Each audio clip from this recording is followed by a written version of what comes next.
ಶ್ರೀಲಾ ಪ್ರಭುಪಾದ ಲೀಲಾಮೃತ ತರಗತಿಗೆ ಸ್ವಾಗತ. ಇದು 5ನೇ ಸಂಪುಟ ಮತ್ತು 5ನೇ ಅಧ್ಯಾಯ. ಇನ್ನೇನು 5ನೇ ಅಧ್ಯಾಯ ಮುಗಿಯಲಿದೆ. ಹರೇ ಕೃಷ್ಣ. ಸ್ವಾಗತ, ಎಲ್ಲರಿಗೂ ಸ್ವಾಗತ.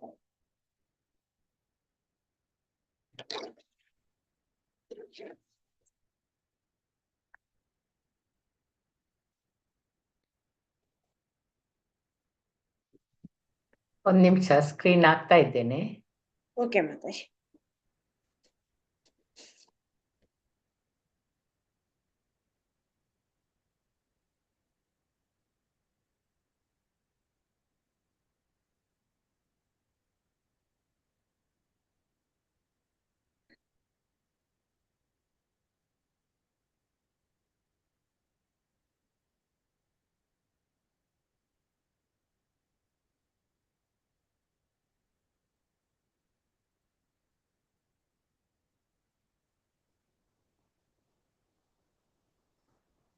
ಕೃಷ್ಣ ಸ್ಕ್ರೀನ್ ಬಂತಲ್ಲ? ಬಂದಿದೆ ಮಾತಾಜಿ.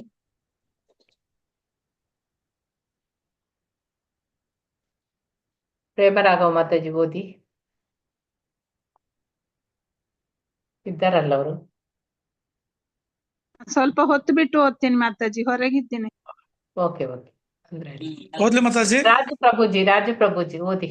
ಓಕೆ ಮಾತಾಜಿ. ಓಕೆ, ಹರೇ ಕೃಷ್ಣ ಮಾತಾಜಿ. ಎಲ್ಲಿಂದ ಓದ್ಬೇಕು ಮಾತಾಜಿ? ಇಲ್ಲಿಂದ ಫಸ್ಟ್ ಸಹಾಯ ಮಾಡಬಹುದೆಂದು. ಸಹಾಯ. Okay okay. ಸಹಾಯ ಮಾಡಬಹುದೆಂದು ತಮಗೆ ತೋರಿದ ವಿವಿಧ ಅಜೀವ ಸದಸ್ಯರ ಹೆಸರುಗಳನ್ನು ಪ್ರಭುಪಾದರು ಸೂಚಿಸಿದರು.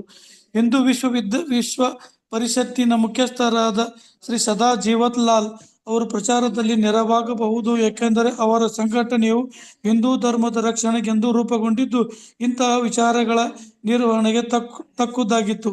ಇನ್ನು ಮುಂದೆ ಹಿಂಸೆಯ ಎದುರಾಗದಂತೆ ತಡೆಯಲು ಶ್ರೀ ಸೇಠಿ ಅವರು ನೆರವಾಗಬಹುದು. ಈ ಪ್ರಸಂಗವು ಕೃಷ್ಣನ ಯೋಜನೆಯ ಒಂದು ಭಾಗವೆಂದು, ಆದ್ದರಿಂದ ಭಕ್ತರು ಹೆದರಬಾರದೆಂದು ಪ್ರಭುಪಾದರು ತಿಳಿಸಿದರು. ಮರುದಿನ ಬೆಳಗ್ಗೆ ಫ್ರೀ ಪ್ರೆಸ್ ಜರ್ನಲ್ ಪತ್ರಿಕೆಯ ಮುಖಪುಟದಲ್ಲಿ ಧ್ವಂಸಗೊಂಡ ದೇವಾಲಯದ ಚಿತ್ರವು ಈ ಶೀರ್ಷಿಕೆಯೊಂದಿಗೆ ಪ್ರಕಟವಾಯಿತು: ಮುನ್ಸಿಪಲ್ ಅಧಿಕಾರಿಗಳಿಂದ ಅನಧಿಕೃತ ದೇವಾಲಯದ ಧ್ವಂಸ. ಅಪಪ್ರಚಾರದ ವಿರುದ್ಧ ಭಕ್ತರು ಕಾರ್ಯನಿರತರಾದರು. ಶ್ರೀ ಸದಾ ಜೀವತ್ ಲಾಲ್, ಸ್ವಲ್ಪ ಮೇಲ್ ಮಾಡಿ. ಹರೇ ಕೃಷ್ಣ ಮಾತಾಜಿ.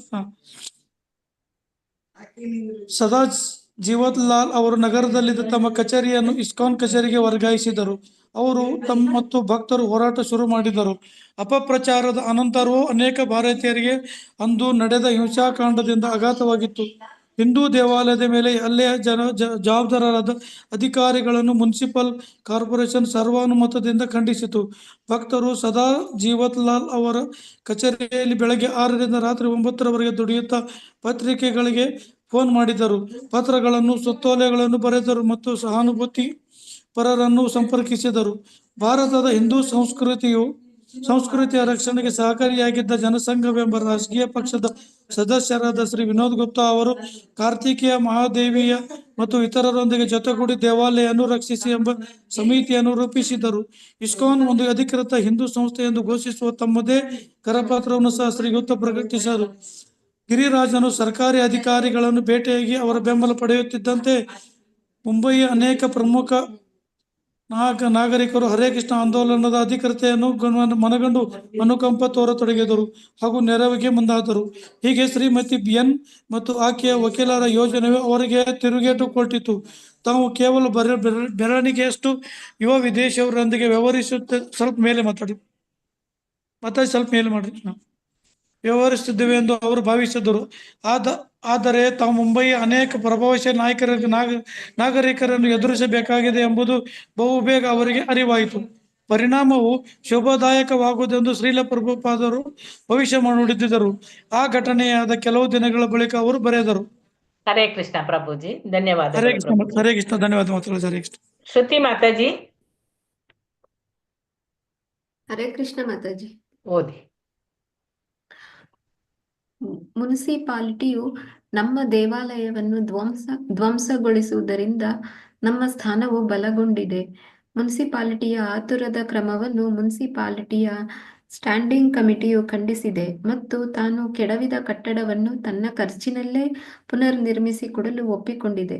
ಅಷ್ಟೇ ಅಲ್ಲದೆ ತಾತ್ಕಾಲಿಕ ಕಟ್ಟಡವು ಜಮೀನಿನ ಒಡೆಯರು ಯಾರೆಂಬುದು ನ್ಯಾಯಾಲಯದಲ್ಲಿ ಇತ್ಯರ್ಥವಾಗುವವರೆಗೆ ಹಾಗೆಯೇ ಉಳಿಯಬೇಕು. ಈ ಸಂದರ್ಭದಲ್ಲಿ ನಾವು ಗರ್ಭಗುಡಿಯನ್ನು ಕೂಡಲೇ ಪುನರ್ನಿರ್ಮಿಸಬೇಕು. ಜಮೀನಿನ ಸುತ್ತ ತಂತಿ ಬೇಲಿಯನ್ನು ಹಾಕಬೇಕು. ಸಾಧ್ಯವಾದರೆ ಗರ್ಭಗುಡಿಯ ಎದುರು ಒಂದು ತಾತ್ಕಾಲಿಕ ಚಪ್ಪರವನ್ನು ನಮ್ಮದೇ ಖರ್ಚಿನಲ್ಲಿ ನಿರ್ಮಿಸಬೇಕು. ಇಷ್ಟಾದರೆ ನಾನು ಮತ್ತೆ ಮುಂಬೈಗೆ ಹೋಗಿ ನ್ಯಾಯಾಲಯದ ತೀರ್ಪು ಬರುವವರೆಗೆ ಅಲ್ಲಿ ಭಗವತ್ ಪಾರಾಯಣವನ್ನು ನಡೆಸಬಹುದು. ಇದು ನನ್ನ ಆಸೆ. ಆಜೀವ ಸದಸ್ಯರಿಗಾಗಿ ಪ್ರಕಟವಾಗುವ ಹರೇ ಕೃಷ್ಣ ಮಾಸಪತ್ರಿಕೆಯಲ್ಲಿ ದೇವಾಲಯದ ಧ್ವಂಸದ ಸುದ್ದಿಗೆ ಪೂರ್ಣ ಪ್ರಚಾರ ನೀಡುವಂತೆ ಪ್ರಭುಪಾದರು ಗಿರಿರಾಜನಿಗೆ ತಿಳಿಸಿದರು. ಮಾಸಪತ್ರಿಕೆಗೆ ಪ್ರಭುಪಾದರು ತಾವು ಒಂದು ಲೇಖನ ಬರೆದು ಅದರಲ್ಲಿ ತಮ್ಮ ಆಂದೋಲನವನ್ನು ಮತ್ತು ದೇವಾಲಯದ ಮೇಲಿನ ಹಲ್ಲೆಗೆ ಕಾರಣವಾದ ಘಟನೆಗಳನ್ನು ವರ್ಣಿಸಿದರು. ಧಾರ್ಮಿಕ ಶ್ರದ್ಧೆಯ ಕಾನೂನು ಮತ್ತು ತತ್ವದ ವಿರುದ್ಧವಾಗಿ ದೇವಾಲಯವನ್ನು ಧ್ವಂಸ ಮಾಡುವ ಧೈರ್ಯ ಮಾಡಿದ್ದಕ್ಕಾಗಿ ಅವರು ಮುಂಬಯಿಯ ಮುನ್ಸಿಪಾಲಿಟಿಯನ್ನು ಖಂಡಿಸಿದರು. ಮುಂಬಯಿಯ ಒಂದು ದುಷ್ಟಕೂಟವು ಭಕ್ತರಿಗೆ ಅವರ ಹಣವನ್ನು ಹಿಂತಿರುಗಿಸದೆ ಅವರನ್ನು ಪ್ರದೇಶದಿಂದ ಹೊರಗಟ್ಟಲು ಒಳಸಂಚು ಹೂಡಿತೆಂದು ಸ್ಪಷ್ಟಪಡಿಸಿ ಕೃಷ್ಣ ಪ್ರಜ್ಞೆಯ ಆಜೀವ ಸದಸ್ಯರು ಮತ್ತು ಅನುಕಂಪಶೀಲರು ಈ ಕಷ್ಟದ ವೇಳೆಯಲ್ಲಿ ತಮ್ಮ ನೆರವಿಗೆ ಮುಂದಾಗಬೇಕೆಂದು ಪ್ರಭುಪಾದರು ಕೋರಿದರು. ಶ್ರೀಲ ಪ್ರಭುಪಾದರ ಕರೆಗೆ ಕೇವಲ 10 ಇಸ್ಕಾನ್ ಆಜೀವ ಸದಸ್ಯರು ಪ್ರತಿಸ್ಪಂದಿಸಿದರು. ಮುಂಬಯಿಯಲ್ಲಿ 100 ಮಂದಿ ಆಜೀವ ಸದಸ್ಯರಿದ್ದರು. ಅವರೆಲ್ಲರೂ 1111 ರೂಪಾಯಿಗಳ ವಂತಿಗೆ ನೀಡಿದ್ದರು ಮತ್ತು ಪ್ರಭುಪಾದರ ಪುಸ್ತಕಗಳನ್ನು ಪಡೆದಿದ್ದರು.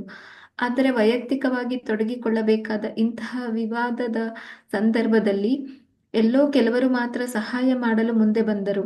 ಆದರೆ ನಿಜಕ್ಕೂ ಸಹಾಯ ಮಾಡಿದವರು ಪ್ರಭುಪಾದರ ಮುಗ್ಧ, ಅಮಾಯಕ, ಪ್ರಭಾವರಹಿತ ಶಿಷ್ಯರಿಂದ ಸಾಧ್ಯವಿಲ್ಲದ ರೀತಿಗಳಲ್ಲಿ ಸಹಾಯ ಮಾಡಿದರು.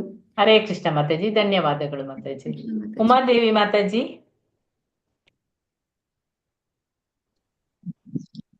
ಉಮಾದೇವಿ ಮಾತಾಜಿ. ಹರೇ ಕೃಷ್ಣ ಮಾತಾಜಿ. ಸ್ವಲ್ಪ ಇದ್ ಮಾಡ್ಕೊಂತ ಇದ್ದೀನಿ, ಓದ್ತೀನಿ ಮಾತಾಜಿ, ಚಿಕ್ಕದ್ ಮಾಡ್ಕೊಂತ ಇದ್ದೀನಿ. ಹರೇ ಕೃಷ್ಣ ಮಾತಾಜಿ.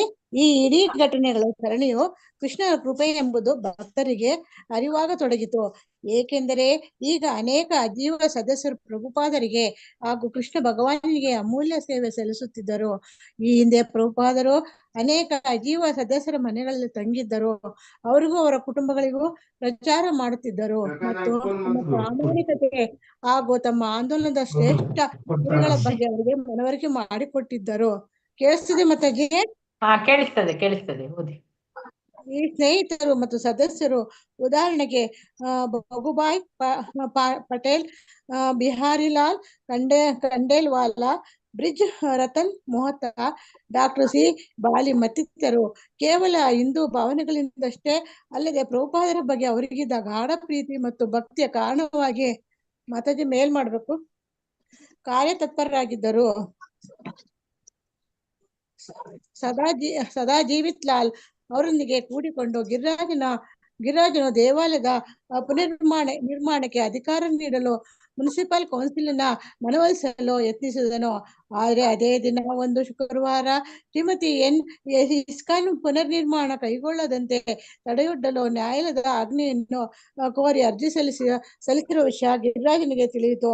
ಶ್ರೀಮತಿ ಅವರ ಕೋರಿಕೆಯನ್ನು ಮನ್ನಿಸಲು ನಿರಾಕರಿಸಿದ ನ್ಯಾಯಾಧೀಶರಾದ ನಯನ್ ಭಕ್ತರ ಅಹವಾಲನ್ನು ಬರುವ ಸೋಮವಾರದಂದು ಆಲಿಸುವುದಾಗಿ ಗಿರಿರಾಜನಿಗೆ ತಿಳಿಸಿದರು.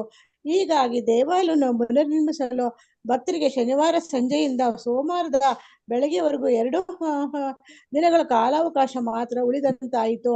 ದೇವಾಲಯದ ನಿರ್ಮಾಣಕ್ಕೆ ವಾಸ್ತವವಾಗಿ ಅನುಮತಿ ಇಲ್ಲದಿದ್ದರೂ ಅದನ್ನು ತಡೆಯಲು ಯಾವುದೇ ಕಾನೂನು ಇಲ್ಲವೆಂದು ಭಕ್ತರು ತರ್ಕಿಸಿದರು. ನ್ಯಾಯಾಧೀಶ ನಯನ್ ಅವರು ಭಕ್ತರ ವಿರುದ್ಧ ತೀರ್ಪು ನೀಡಿದರೆ ಅನಂತರ ಪುನರ್ನಿರ್ಮಾಣ ದುಸ್ತರವಾಗುತ್ತಿತ್ತು. ವಾರಾಂತ್ಯದ ಸಮಯದಲ್ಲಿ ಪುನರ್ನಿರ್ಮಾಣಕ್ಕೆ ಒಪ್ಪಿಕೊಳ್ಳಲು ಭಕ್ತರು ನಿರ್ಧರಿಸಿದರು.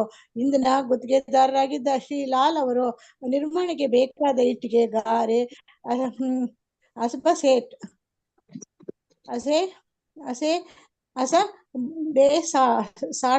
ತಗಡುಗಳನ್ನು ಒದಗಿಸುವಲ್ಲಿ ನೆರವಾದರು. ಶ್ರೀ ಶೇಟ್ಟಿ ಅವರು ಕೆಲಸಗಾರರನ್ನು ಒದಗಿಸಿದರು.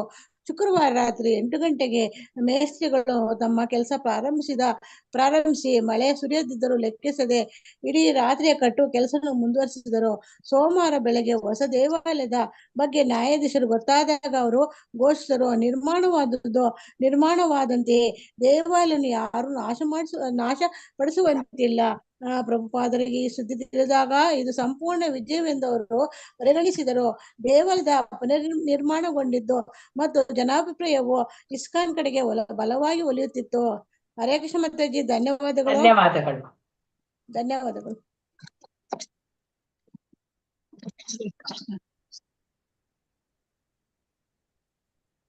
ಚಿತ್ರಮೋಹಿನಿ ಮಾತಾಜಿ. ಹರೇ ಕೃಷ್ಣ ಮಾತಾಜಿ. ಹರೇ ಕೃಷ್ಣ. ಮಾಡಬಹುದು ಎಂದು ತಮಗೆ ತೋರಿದ ವಿವಿಧ ಅರ್ಜೀವ ಸದಸ್ಯರ ಹೆಸರುಗಳನ್ನು ಪ್ರಭುಪಾದರು ಸೂಚಿಸುತ್ತಾ ಹೋಗ್ತಾರೆ. ಹಿಂದೂ ವಿಶ್ವ ಪರಿಷತ್ತಿನ ಮುಖ್ಯಸ್ಥರಾದ ಶ್ರೀ ಸದಾ ಜೀವತ್ ಲಾಲ್ ಅವರು ಪ್ರಚಾರದಲ್ಲಿ ನೆರವಾಗಬಹುದು, ಏಕೆಂದರೆ ಅವರ ಸಂಘಟನೆಯು ಹಿಂದೂ ಧರ್ಮದ ಸಂರಕ್ಷಣೆಗೆಂದೇ ರೂಪುಗೊಂಡಿದ್ದು ಇಂತಹ ವಿಚಾರಗಳ ನಿರ್ವಹಣೆಗೆ ತಕ್ಕದ್ದಾಗಿತ್ತು. ಸೊ ಸಹಾಯ ಮಾಡಬಹುದು ಅಂತ ಇವರು ಪ್ರಭುಪಾದ್ರೆ ಏನ್ ಮಾಡ್ತಾರೆ, ಅಜೀವ ಸದಸ್ಯರು ಇರ್ತಾರಲ್ಲ ಅವರ ಹೆಸರುಗಳೆಲ್ಲ ಸೂಚಿಸ್ತಾ ಬರ್ತಾರೆ. ಆಗ ವಿಶ್ವ ಪರಿಷತ್ತಿನ ಮುಖ್ಯಸ್ಥರು ಇರ್ತಾರೆ ಸದಾ ಜೀವತ್ ಲಾಲ್ ಅಂತ, ಅವರು ಪ್ರಚಾರದಲ್ಲಿ ನೆರವಾಗಬಹುದು ಅನ್ಕೊಂಡು ಅವ್ರು ಯಾಕೆಂದ್ರೆ ಮುಖ್ಯಸ್ಥರು ಏನ್ ಮಾಡ್ಬೇಕು ಅಂತಂದ್ರೆ ಅವರ ಸಂಘಟನೆಯು ಹಿಂದೂ ಧರ್ಮದ ಸಂರಕ್ಷಣೆಗೆಂದೇ ಅವರು ರೂಪುಗೊಂಡಿರ್ತಾರೆ. ಇಂತಹ ವಿಚಾರಗಳ ನಿರ್ವಹಣೆಗೆ ಅದು ತಕ್ಕದ್ದಾಗಿತ್ತು. ಇನ್ನು ಮುಂದೆ ಹಿಂಸೆಯು ಎದುರಾಗದಂತೆ ತಡೆಯಲು ಶ್ರೀ ಸೇಠಿ ಅವರು ನೆರವಾಗಬಹುದು. ಈ ಪ್ರಸಂಗವು ಕೃಷ್ಣನ ಯೋಜನೆಯ ಒಂದು ಭಾಗವೆಂದು ಆದ್ದರಿಂದ ಭಕ್ತರು ಹೆದರಬಾರದೆಂದು ಪ್ರಭುಪಾದರು ಹೇಳ್ತಾ ಇದ್ದಾರೆ. ಇಲ್ಲಿ ಏನ್ ಹೇಳ್ತಾ ಇದ್ದಾರೆ ಅಂತಂದ್ರೆ, ಸೇಠಿ ಅವರು ಇದರಲ್ಲಿ ನೆರವಾಗಬಹುದು. ಈ ಪ್ರಸಂಗ ಏನೇ ನಡೆದಿರ್ಲಿ, ಇದೊಂದು ಕೃಷ್ಣನ ಯೋಜನೆನೇ ಆಗಿರ್ಬೇಕು. ಹಾಗಾಗಿ ಭಕ್ತರು ನೀವ್ಯಾರು ಹೆದರ್ಬಾರದು ಅಂತ ಇಲ್ಲಿ ಪ್ರಭುಪಾದರು ಎಲ್ಲರಿಗೂ ತಿಳಿಸ್ತಾರೆ. ಮರುದಿನ ಬೆಳಿಗ್ಗೆ ಫ್ರೀ ಪ್ರೆಸ್ ಜನರಲ್ ಪತ್ರಿಕೆಯ ಮುಖಪುಟದಲ್ಲಿ ಧ್ವಂಸಗೊಂಡ ದೇವಾಲಯದ ಚಿತ್ರವು ಈ ಶೀರ್ಷಿಕೆಯೊಂದಿಗೆ ಪ್ರಕಟವಾಯಿತು: ಮುನಿಸಿಪಲ್ ಅಧಿಕಾರಿಗಳಿಂದ ಅನಧಿಕೃತ ದೇವಾಲಯ ಧ್ವಂಸ. ಸೊ ನೆಕ್ಸ್ಟ್ ಮರುದಿನ ಏನಾಗುತ್ತೆ, ದಿ ಫ್ರೀ ಪ್ರೆಸ್ ಜನರಲ್ ಅನ್ನೋ ಪತ್ರಿಕೆಯಲ್ಲಿ ಮೊದಲನೇ ಪುಟದಲ್ಲೇ ಮುನಿಸಿಪಲ್ ಅಧಿಕಾರಿಗಳಿಂದ ಅನಧಿಕೃತ ದೇವಾಲಯದ ಧ್ವಂಸ ಅಂತ ದೊಡ್ಡದಾಗಿ ಅದೊಂದು ಶೀರ್ಷಿಕೆ ಪ್ರಕಟವಾಗುತ್ತೆ. ಅಪಪ್ರಚಾರದ ವಿರುದ್ಧ ಭಕ್ತನು ಕಾರ್ಯನಿರತರಾದರು. ಶ್ರೀ ಸದಾ ಜೀವತ್ ಲಾಲ್ ಅವರು ನಗರದಲ್ಲಿದ್ದ ತಮ್ಮ ಕಚೇರಿಯನ್ನು ಇಸ್ಕಾನ್ ಕಚೇರಿಗೆ ವರ್ಗಾಯಿಸಿದರು. ಅವರು ಅಪಪ್ರಚಾರ ವಿರುದ್ಧ ಭಕ್ತರು ಕಾರ್ಯನಿರತರಾಗ್ತಾರೆ. ಆಮೇಲೆ ಸದಾ ಜೀವತ್ ಲಾಲ್ ಅವರು ನಗರದಲ್ಲಿದ್ದ ಅವರ ಕಚೇರಿಯನ್ನ ಇಸ್ಕಾನ್ ಕಚೇರಿಗೆ ವರ್ಗಾಯಿಸ್ಬಿಡ್ತಾರೆ. ಅವರು ಮತ್ತು ಭಕ್ತರ ಹೋರಾಟ ಆಮೇಲೆ ಶುರು ಮಾಡಿದರು. ಅಪಪ್ರಚಾರದ ಅನಂತರವೂ ಅನೇಕ ಭಾರತೀಯರಿಗೆ ಅಂದು ನಡೆದ ಹಿಂಸಾಕಾಂಡದಿಂದ ಆಘಾತವಾಗಿತ್ತು. ಸೊ ಆ ದಿನ ನಡೆದಂತ ಒಂದು ಆಘಾತ ಏನಿದೆ, ಎಲ್ಲವನ್ನು ಉರುಳಿಸೋದು, ಮಾಡೋದು, ಧ್ವಂಸ ಮಾಡೋದು, ಎಲ್ಲರ ಒಂದು ಹೆಣ್ಮಕ್ಳದನ್ನು ಕೂದಲನ್ನ ಹಿಡಿದು ಜಡ್ದು ಎಲ್ಲ ಮಾಡಿರ್ತಾರೆ. ಇದೆಲ್ಲಾನು ಅವರಿಗೆ ಒಂದು ಆಘಾತವೇ ತಂದಿತ್ತು. ಹಿಂದೂ ದೇವಾಲಯದ ಮೇಲೆ ಹಲ್ಲೆಗೆ ಜವಾಬ್ದಾರರಾದ ಅಧಿಕಾರಿಗಳನ್ನು ಮುನಿಸಿಪಲ್ ಕಾರ್ಪೊರೇಷನ್ ಸರ್ವಾನುಮತದಿಂದ ಖಂಡಿಸಿತು. ಸೊ ಹಿಂದೂ ದೇವಾಲಯದ ಮೇಲೆ ಈ ತರ ಒಂದು ಹಲ್ಲೆ ಆಯ್ತಲ್ಲ ಅಂತ ಅಲ್ಲಿ ಮುನಿಸಿಪಲ್ ಅಧಿಕಾರಿಗಳು, ಅವರು ಕಾರ್ಪೊರೇಷನ್ ಮುನಿಸಿಪಾಲ್ ಅಲ್ಲಿ ಇರ್ತಕ್ಕಂಥವರು, ಅವರ ಅಧಿಕಾರಿಗಳನ್ನು ಸರ್ವಾನುಮತದಿಂದ ಅವರು ಖಂಡಿಸಿದ್ರು. ಭಕ್ತರು ಸದಾ ಜೀವತ್ ಲಾಲ್ ಅವರ ಕಚೇರಿಯಲ್ಲಿ ಬೆಳಗ್ಗೆ 6ರಿಂದ 9ರವರೆಗೆ ದುಡಿಯುತ್ತಾ ಪತ್ರಿಕೆಗಳಿಗೆ ಫೋನ್ ಮಾಡಿದರು, ಪತ್ರಗಳನ್ನು ಸುತ್ತೋಲೆಗಳನ್ನು ಬರೆದರು ಮತ್ತು ಸಹಾನುಭೂತಿ ಪರರನ್ನು ಸಂಪರ್ಕಿಸಿದರು. ಸೊ ಭಕ್ತರು ಏನ್ ಮಾಡ್ತಾರೆ, ಸದಾ ಜೀವತ್ ಲಾಲ್ ಅವರ ಒಂದು ಕಚೇರಿಯಲ್ಲಿ ಬೆಳಗ್ಗೆ 6ರಿಂದನೇ ಶುರು ಮಾಡ್ತಾರೆ, 9 ಗಂಟೆವರೆಗೂ ದುಡಿತಾನೆ. ಅವ್ರು ಏನ್ ಮಾಡ್ತಾ ಇರ್ತಾರೆ ಅಂದ್ರೆ ಪತ್ರಿಕೆಗಳಿಗೆ ಫೋನ್ ಮಾಡೋದು, ಪತ್ರಗಳನ್ನ ಸುತ್ತೋಲೆಗಳನ್ನ ಬರೆಯೋದು ಮತ್ತು ಸಹಾನುಭೂತಿ ಪರರನ್ನ ಸಂಪರ್ಕಿಸೋದು, ಇದೇ ಕೆಲಸ ಅವ್ರದ್ದಾಗೋಗಿರುತ್ತೆ. ಭಾರತದ ಹಿಂದೂ ಸಂಸ್ಕೃತಿಯ ಸಂರಕ್ಷಣೆಗೆ ಸಹಕಾರಿಯಾಗಿದ್ದ ಜನಸಂಘವೆಂಬ ರಾಜಕೀಯ ಪಕ್ಷದ ಸದಸ್ಯರಾದ ಶ್ರೀ ವಿನೋದ್ ಗುಪ್ತಾ ಅವರು ಕಾರ್ತಿಕೇಯ ಮಹಾದೇವಿಯ ಮತ್ತು ಇತರರೊಂದಿಗೆ ಜೊತೆಗೂಡಿ ದೇವಾಲಯವನ್ನು ರಕ್ಷಿಸಿ ಎಂಬ ಸಮಿತಿಯನ್ನು ರೂಪಿಸಿದರು. ಇವರೇನ್ ಮಾಡ್ತಾರೆ, ಭಾರತದ ಹಿಂದೂ ಸಂಸ್ಕೃತಿ ಸಂರಕ್ಷಣೆ ಸಹಕಾರಿಯಾಗಿದ್ರಂತೆ. ಜನಸಂಘ ಎಂಬ ರಾಜಕೀಯ ಪಕ್ಷದ ಸದಸ್ಯರು ಯಾರು, ಶ್ರೀ ವಿನೋದ್ ಗುಪ್ತಾ ಅವರು ಕಾರ್ತಿಕೇಯ ಮಹಾದೇವಿಯ ಮತ್ತು ಇತರರೊಂದಿಗೆ ಜೊತೆಗೂಡಿಕೊಂಡು ದೇವಾಲಯವನ್ನು ರಕ್ಷಿಸಿ ಅಂತ ಒಂದು ಸಮಿತಿಯನ್ನ ಮಾಡ್ಕೋತಾರೆ. ಇಸ್ಕಾನ್ ಒಂದು ಅಧಿಕೃತ ಹಿಂದೂ ಸಂಸ್ಥೆ ಎಂದು ಘೋಷಿಸುವ ತಮ್ಮದೇ ಕರಪತ್ರವನ್ನು ಸಹ ಶ್ರೀ ಗುಪ್ತಾ ಅವರು ಪ್ರಕಟಿಸ್ತಾರೆ. ಸೊ ಇಸ್ಕಾನ್ ಇಸ್ಕಾನ್ ಅನ್ನೋದು ಒಂದು ಹಿಂದೂ ಸಂಸ್ಥೆ, ಅಂತ ಘೋಷಿಸುವಂತ ಒಂದು ಕರಪತ್ರವನ್ನು ಅವರು ಅದನ್ನ ಪ್ರಕಟಿಸ್ತಾರೆ. ಗಿರಿರಾಜನು ಸರ್ಕಾರಿ ಅಧಿಕಾರಿಗಳನ್ನು ಭೇಟಿಯಾಗಿ ಅವರ ಬೆಂಬಲ ಪಡೆಯುತ್ತಿದ್ದಂತೆ ಮುಂಬಯಿಯ ಅನೇಕ ಪ್ರಮುಖ ನಾಗರಿಕರು ಹರೇ ಕೃಷ್ಣ ಆಂದೋಲನದ ಅಧಿಕೃತತೆಯನ್ನು ಮನಗಂಡು ಅನುಕಂಪ ತೊಡಗಿದರು ಹಾಗೂ ನೆರವಿಗೆ ಮುಂದಾದರು. ಸೊ ಗಿರಿರಾಜ ಅನ್ನೋರು ಏನ್ ಮಾಡ್ತಾರೆ, ಅಲ್ಲಿ ಸರ್ಕಾರಿ ಅಧಿಕಾರಿಗಳನ್ನೆಲ್ಲ ಭೇಟಿ ಆಗ್ತಾರೆ.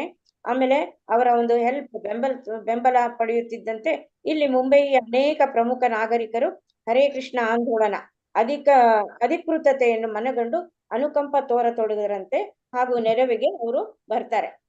ಹೀಗೆ ಶ್ರೀಮತಿ ಎನ್ ಮತ್ತು ಆಕೆಯ ವಕೀಲರ ಯೋಜನೆಯು ಅವರಿಗೆ ತಿರುಗೇಟು ಕೊಟ್ಟಿತು. ಸೊ ಶ್ರೀಮತಿ ಎನ್ ಮತ್ತು ಆಕೆಯ ವಕೀಲರು ಮಾಡಿದ್ದೆಲ್ಲ ಯೋಜನೆಗಳಿಗೆಲ್ಲ ಅವರಿಗೆ ತಿರುಗೇಟೆ ಕೊಟ್ಟು ಬಿಡ್ತು. ತಾವು ಕೇವಲ ಬೆರಳಿಕೆಯಷ್ಟು ಯುವ ವಿದೇಶಿಯೊಂದಿಗೆ ವ್ಯವಹರಿಸುತ್ತಿದ್ದೇವೆಂದು ಅವರು ಭಾವಿಸಿದ್ರು. ಅವರೇನ್ ಅನ್ಕೊಂಡಿದ್ರು, ನಾವು ಕೇವಲ ಒಂದು ಸ್ವಲ್ಪ ಬೆರಳಿಕೆಯಷ್ಟು ಯುವ ವಿದೇಶಿಯರಿದ್ದಾರೆ, ಅವರ ಒಂದೇ ನಾವು ವ್ಯವಹರಿಸ್ತಾ ಇದ್ದೀವಿ ಅಂತ ಅವ್ರು ಅನ್ಕೊಂಡಿದ್ರಷ್ಟೇ. ಆದರೆ ತಾವು ಮುಂಬಯಿಯ ಅನೇಕ ಪ್ರಭಾವಶಾಲಿ ನಾಗರಿಕರನ್ನು ಎದುರಿಸಬೇಕಾಗೆಂಬುದು ಬಹುಬೇಗ ಅವರಿಗೆ ಅರಿವಾಯಿತು. ಆಮೇಲೆ ಅವ್ರಿಗೆ ಗೊತ್ತಾಯ್ತು, ಸೊ ಇಷ್ಟೊಂದು ಮುಂಬಯಿಯ ಅನೇಕ ಪ್ರಭಾವಶಾಲಿ ನಾಗರಿಕರಿದ್ದಾರೆ, ಇವ್ರನ್ನೆಲ್ಲ ಎದುರಿಸ್ಬೇಕಾಗುತ್ತೆ ಅಂತ ಅನ್ನೋದು ಅವರಿಗೆ ಅದರ ಒಂದು ಅರಿವಾಯಿತು.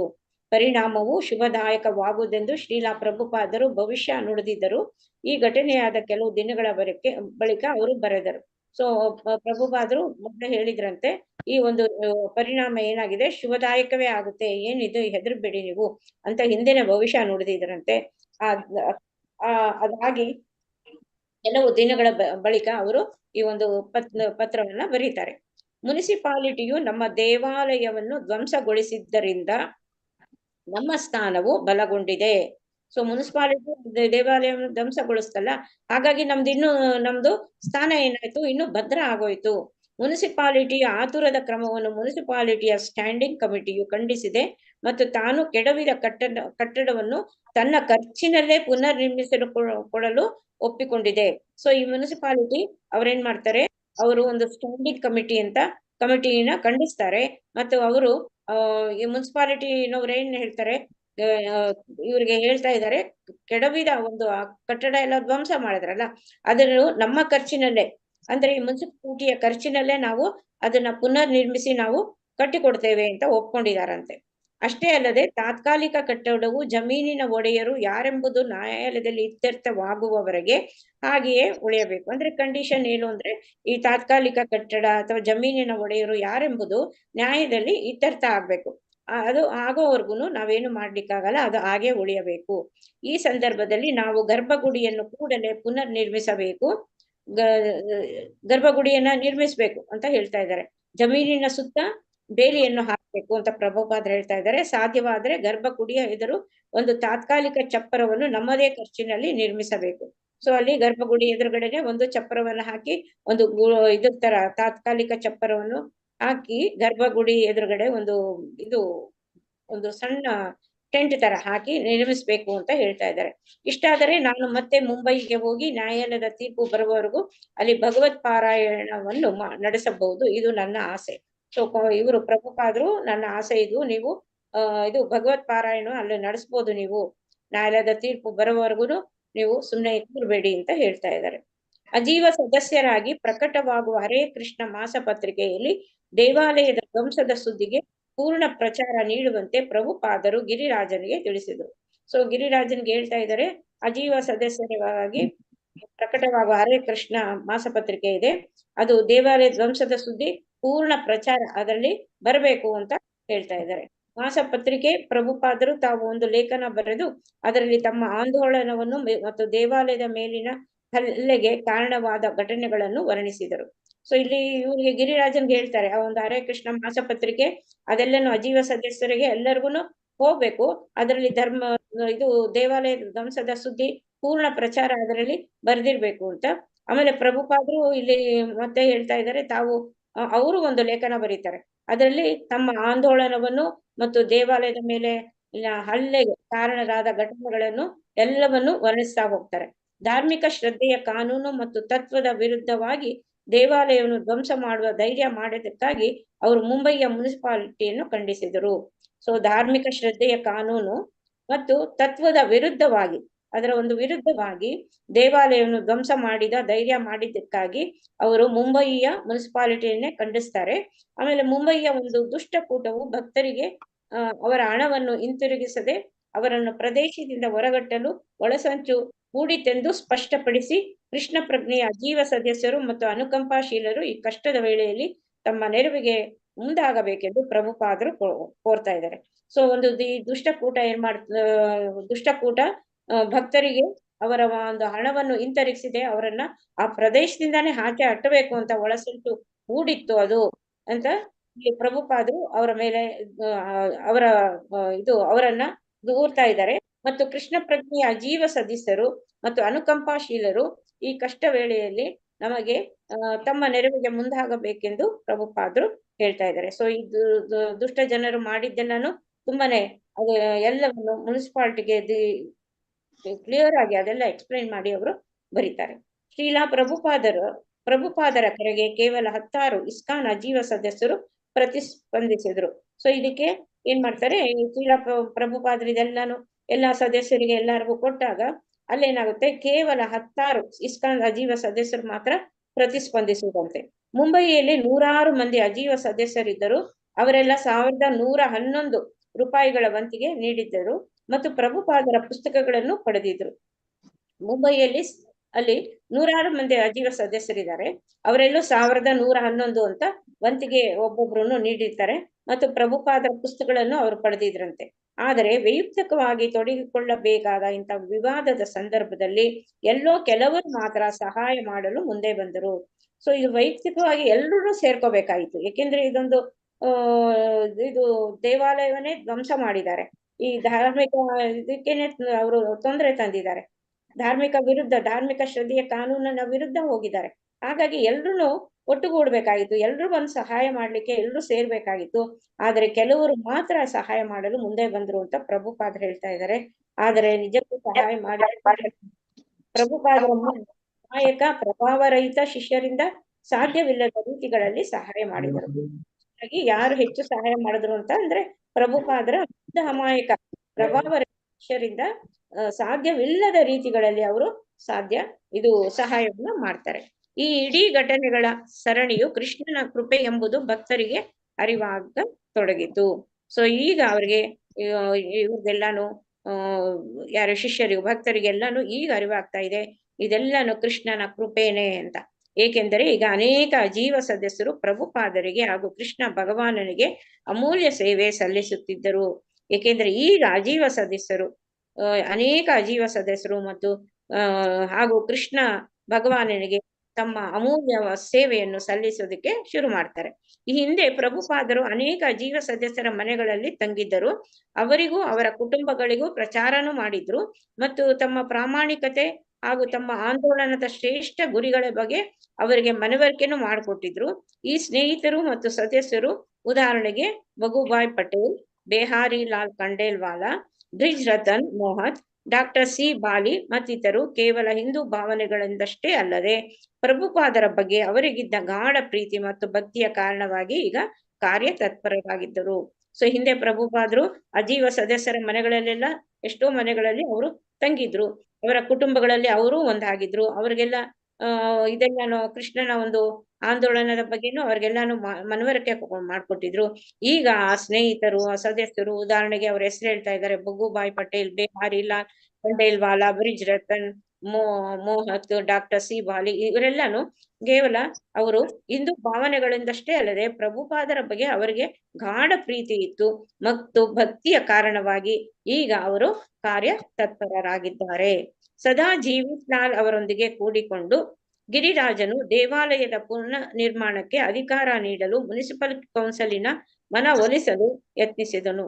ಸೊ ಸದಾ ಜೀವಿತ್ಲಾಲ್ ಅನ್ನೋರು ಸದಾ ಜೀವಿತ್ಲಾಲ್ ಅವರೊಂದಿಗೆ ಕೂಡಿಕೊಂಡು ಗಿರಿರಾಜ ದೇವಾಲಯದ ಪುನರ್ ನಿರ್ಮಾಣಕ್ಕೆ ಅವನು ಅಧಿಕಾರ ನೀಡಲು ಮುನಿಸಿಪಲ್ ಕೌನ್ಸಿಲಿನ ಮನವೊಲಿಸಲು ಅವನು ಯತ್ನಿಸ್ತಾನೆ. ಆದರೆ ಅದೇ ದಿನ ಒಂದು ಶುಕ್ರವಾರ ಶ್ರೀಮತಿ ಎನ್ ಇಸ್ಕಾನ್ ಪುನರ್ ನಿರ್ಮಾಣ ಕೈಗೊಳ್ಳದಂತೆ ತಡೆಯೊಡ್ಡಲು ನ್ಯಾಯಾಲಯದ ಆಜ್ಞೆಯನ್ನು ಕೋರಿ ಅರ್ಜಿ ಸಲ್ಲಿಸಿರುವ ವಿಷಯ ಗಿರಿರಾಜನಿಗೆ ತಿಳಿಯಿತು. ಸೊ ಈಗ ಇಷ್ಟೆಲ್ಲ ಆದ್ರೂನು ಮತ್ತೆ ಏನ್ ಮಾಡ್ತಾರೆ, ಒಂದು ಶುಕ್ರವಾರ ಶ್ರೀಮತಿ ಎನ್ ಇಸ್ಕಾನ್ ಅವರು ಇಸ್ಕಾನ್ ಪುನರ್ ನಿರ್ಮಾಣ ಕೈಗೊಳ್ಳುವಂತೆ ತಡೆ ಒಡ್ಡೋದಕ್ಕೆ ನ್ಯಾಯಾಲಯದ ಆಜ್ಞೆಯನ್ನು ಕೋರಿ ಅಲ್ಲಿ ಅರ್ಜಿ ಸಲ್ಲಿಸುತ್ತಾರೆ. ಆ ವಿಷಯ ಗಿರಿರಾಜನಿಗೆ ತಿಳಿಯುತ್ತೆ. ಶ್ರೀಮತಿ ಎನ್ ಅವರ ಕೋರಿಕೆಯನ್ನು ಮನ್ನಿಸಲು ನಿರಾಕರಿಸಿದ ನ್ಯಾಯಾಧೀಶರಾದ ನಯನ್ ಭಕ್ತರ ಅಹವಾಲನ್ನು ಬರುವ ಸೋಮವಾರದಂದು ಆಲಿಸುವುದಾಗಿ ಗಿರಿರಾಜನಿಗೆ ತಿಳಿಸಿದರು. ಸೊ ಅವ್ರೇನ್ ಮಾಡ್ತಾರೆ, ಅಲ್ಲಿರ್ತಕ್ಕಂಥ ನ್ಯಾಯಾಧೀಶರು ಅವ್ರೇನ್ ಹೇಳ್ತಾರೆ, ಈ ಅಹವಾಲನ್ನು ಬರುವ ಸೋಮವಾರದಂದು ಅಂದ್ರೆ ಪೋಸ್ಟ್ಪೋನ್ ಮಾಡ್ತಾರೆ, ಆಲಿಸುವುದಾಗಿ ಗಿರಿರಾಜನಿಗೆ ಹೇಳ್ತಾರೆ. ಹೀಗಾಗಿ ದೇವಾಲಯವನ್ನು ಪುನರ್ ನಿರ್ಮಿಸಲು ಭಕ್ತರಿಗೆ ಶನಿವಾರದ ಸಂಜೆಯಿಂದ ಸೋಮವಾರದ ಬೆಳಗ್ಗೆಯವರೆಗೂ 2 ದಿನಗಳ ಕಾಲಾವಕಾಶ ಮಾತ್ರ ಉಳಿದಂತಾಯ್ತು. ಸೊ ಈಗ ಭಕ್ತರಿಗೆ ಏನಾಯ್ತು ಅಂತಂದ್ರೆ 2 ದಿನ ಉಳಿತು, ಶನಿವಾರ ಸಂಜೆಯಿಂದ ಸೋಮವಾರದ ಬೆಳಗ್ಗೆವರೆಗೂ. ಯಾಕಂದ್ರೆ ಭಾನುವಾರ ರಜಾ ಇರುತ್ತಲ್ವಾ, ಶನಿವಾರ ಸಂಜೆಯಿಂದ ಶುರು ಮಾಡಿದ್ರೆ ಭಾನುವಾರದಲ್ಲಿ ಅವರು ಆ ಒಂದು ಕೆಲಸವನ್ನ ಮಾಡಿ ಮುಗಿಸ್ಬೇಕು ಅಂತ. ಸೊ ದೇವಾಲಯದ ಪುನರ್ ನಿರ್ಮಾಣಕ್ಕೆ ವಾಸ್ತವವಾಗಿ ಅನುಮತಿ ಇಲ್ಲದಿದ್ದರೂ ಅದನ್ನು ತಡೆಯಲು ಯಾವುದೇ ಕಾನೂನು ಇಲ್ಲವೆಂದು ಭಕ್ತರು ತರ್ಕಿಸಿದರು. ಸೊ ಭಕ್ತರು ಈಗ ತರ್ಕಿಸ್ತಾರೆ, ಯಾವುದೇ ದೇವಾಲಯ ಪುನರ್ ನಿರ್ಮಾಣ ಮಾಡ್ಬೇಕಾದ್ರೆ ವಾಸ್ತವವಾಗಿ ಅನುಮತಿ ಇಲ್ಲದಿದ್ದರೂ ಅದನ್ನು ತಡೆಯಲು ಯಾವುದೇ ಕಾನೂನು ಇಲ್ಲ ಅಂತ ಅವರು ಒಂದು ತರ್ಜುಮೆಗೆ ಬರ್ತಾರೆ. ನ್ಯಾಯಾಧೀಶ ನಯನ್ ಅವರು ಭಕ್ತರ ವಿರುದ್ಧ ತೀರ್ಪು ನೀಡಿದರೆ ಅನಂತರ ಪುನರ್ ನಿರ್ಮಾಣ ದುಸ್ತರವಾಗುತ್ತಿತ್ತು. ನ್ಯಾಯಾಧೀಶ ನಯನ್ ಅವರು ಭಕ್ತರ ವಿರುದ್ಧ ತೀರ್ಪೇನಾದ್ರೂ ನೀಡಿದ್ರೆ ಅನಂತರ ಪುನರ್ ನಿರ್ಮಾಣ ಮಾಡೋದು ದುಸ್ತರವಾಗ್ತಿತ್ತು. ಆದ್ದರಿಂದ ವಾರಾಂತ್ಯದ ಸಮಯವನ್ನು ಪುನರ್ ನಿರ್ಮಾಣಕ್ಕೆ ಬಳಸಿಕೊಳ್ಳಲು ಭಕ್ತರು ನಿರ್ಧರಿಸಿದರು. ಸೊ ಇವರು ಬಹಳ ಜಾಣರಾಗಿ ಏನ್ ಮಾಡ್ತಾರೆ, ಈ ಒಂದು ವಾರಾಂತ್ಯದ ಸಮಯ ಇರುತ್ತಲ್ಲ, ಅಲ್ಲಿ ನಾವು ಅದನ್ನ ನಿರ್ಮಾಣ ಮಾಡೋಣ ಅಂತ ಅವರು ಒಂದು ನಿರ್ಧಾರ ಮಾಡ್ತಾರೆ. ಹಿಂದಿನ ಗುತ್ತಿಗೆದಾರರಾಗಿದ್ದ ಶ್ರೀಲಾಲ್ ಅವರು ನಿರ್ಮಾಣಕ್ಕೆ ಬೇಕಾದ ಇಟ್ಟಿಗೆ, ಗಾರೆ, ಆಸ್ಬೆಸ್ಟಾಸ್ ತಗಡುಗಳು ಒದಗಿಸುವಲ್ಲಿ ನೆರವಾದರು. ಸೊ ಇವರು ಹಿಂದೆ ಅವರೇ ಗುತ್ತಿಗೆದಾರರಾಗಿರ್ತಾರೆ. ಶ್ರೀಲಾಲ್ ಅವ್ರೇನ್ ಮಾಡ್ತಾರೆ, ಆ ನಿರ್ಮಾಣಕ್ಕೆ ಬೇಕಾದಂತ ಇಟ್ಟಿಗೆ, ಗಾರೆ, ಆಸ್ಬೆಸ್ಟಾಸ್ ತಗಡುಗಳು ಒದಗಿಸುವಲ್ಲಿ ನೆರವಾದರಂತೆ. ಶ್ರೀ ಸೇಠಿ ಅವರು ಕೆಲಸಗಾರನನ್ನು ಒದಗಿಸಿದರು. ಶುಕ್ರವಾರ ರಾತ್ರಿ 8 ಗಂಟೆಗೆ ಮೇಸ್ತ್ರಿಗಳು ತಮ್ಮ ಕೆಲಸ ಪ್ರಾರಂಭಿಸಿ ಮಳೆ ಸುರಿಯುತ್ತಿದ್ದರೂ ಲೆಕ್ಕಿಸದೆ ಇಡೀ ರಾತ್ರಿ ಕಟ್ಟುವ ಕೆಲಸವನ್ನ ಮುಂದುವರಿಸಿದರು. ಸೊ ಅವ್ರೇನ್ ಮಾಡ್ತಾರೆ, ಜೋರಾಗಿ ಮಳೆ ಬರ್ತಾ ಇದ್ರು ಅವರು ಶ್ರೀ ಸೇಠಿ ಅವರು ಕೆಲಸಗಾರನ ಒದಗಿಸ್ತಾರೆ. ಸೊ ಶುಕ್ರವಾರ ರಾತ್ರಿ 8 ಗಂಟೆಗೆ ಎಲ್ಲಾ ಮೇಸ್ತ್ರಿಗಳು ತಮ್ಮ ಕೆಲಸವನ್ನ ಪ್ರಾರಂಭಿಸಿ ಮಳೆ ಸುರಿತಾ ಇದ್ರು ಲೆಕ್ಕಿಸೋದೇ ಇಲ್ಲ, ಇಡೀ ರಾತ್ರಿ ಕೆಲಸವನ್ನ ಮುಂದುವರಿಸ್ತಾರೆ. ಸೋಮವಾರ ಬೆಳಗ್ಗೆ ಹೊಸ ದೇವಾಲಯದ ಬಗ್ಗೆ ನ್ಯಾಯಾಧೀಶರಿಗೆ ಗೊತ್ತಾದಾಗ ಅವರು ಘೋಷಿಸಿದರು, ನಿರ್ಮಾಣವಾದಂತೆಯೇ ದೇವಾಲಯವನ್ನು ಯಾರೂ ನಾಶಪಡಿಸುವುದಿಲ್ಲ. ಈಗೇನ್ ಕಟ್ಟಡ ಕಟ್ಟಿದರೆ ಆಯ್ತದು ನಿರ್ಮಾಣವಾದಂತೆ, ಅದನ್ನ ಯಾರು ನಾಶಪಡಿಸೋ ಹಂಗಿಲ್ಲ ಅಂತ ಅವಾಗ ನ್ಯಾಯಾಧೀಶರೇ ಅವರೇ ಹೇಳ್ಬಿಡ್ತಾರೆ, ಘೋಷಣೆ ಮಾಡ್ಬಿಡ್ತಾರೆ. ಪ್ರಭುಪಾದರಿಗೆ ಈ ಸುದ್ದಿ ತಿಳಿದಾಗ ಇದು ಸಂಪೂರ್ಣ ವಿಜಯವೆಂದು ಅವರು ಪರಿಗಣಿಸಿದರು. ಪ್ರಭುಪಾದರಿಗೆ ತುಂಬಾನೇ ಸಂತೋಷ ಆಗುತ್ತೆ, ಅವರು ಇದು ಸಂಪೂರ್ಣ ವಿಜಯ ತಂದಿದೆ ನಮ್ಗೆ ಅಂತ ಅವ್ರಿಗೆ ಪರಿಗಣಿಸ್ತಾರೆ. ದೇವಾಲಯ ಪುನರ್ ನಿರ್ಮಾಣಗೊಂಡಿತ್ತು ಮತ್ತು ಜನಾಭಿಪ್ರಾಯವು ಇಸ್ಕಾನ್ ಕಡೆಗೆ ಬಲವಾಗಿ ಒಲುತ್ತಿತ್ತು. ಸೊ ದೇವಾಲಯ ಮತ್ತೆ ಶುರು ಆಗುತ್ತೆ, ಪುನರ್ ನಿರ್ಮಾಣಗೊಳ್ಳುತ್ತೆ, ಜನಾಭಿಪ್ರಾಯ ಇಸ್ಕಾನ್ ಕಡೆಗೆ ಬಲವಾಗಿ ಆ ಕಡೆಗೆ ಒಲಿಯುತ್ತೆ ಅಂತ ಇಲ್ಲಿ ಹೇಳ್ತಾ ಇದ್ದಾರೆ. ಅಲ್ಲಿಗೆ 5ನೇ ಅಧ್ಯಾಯ ಮುಗಿಯಿತು.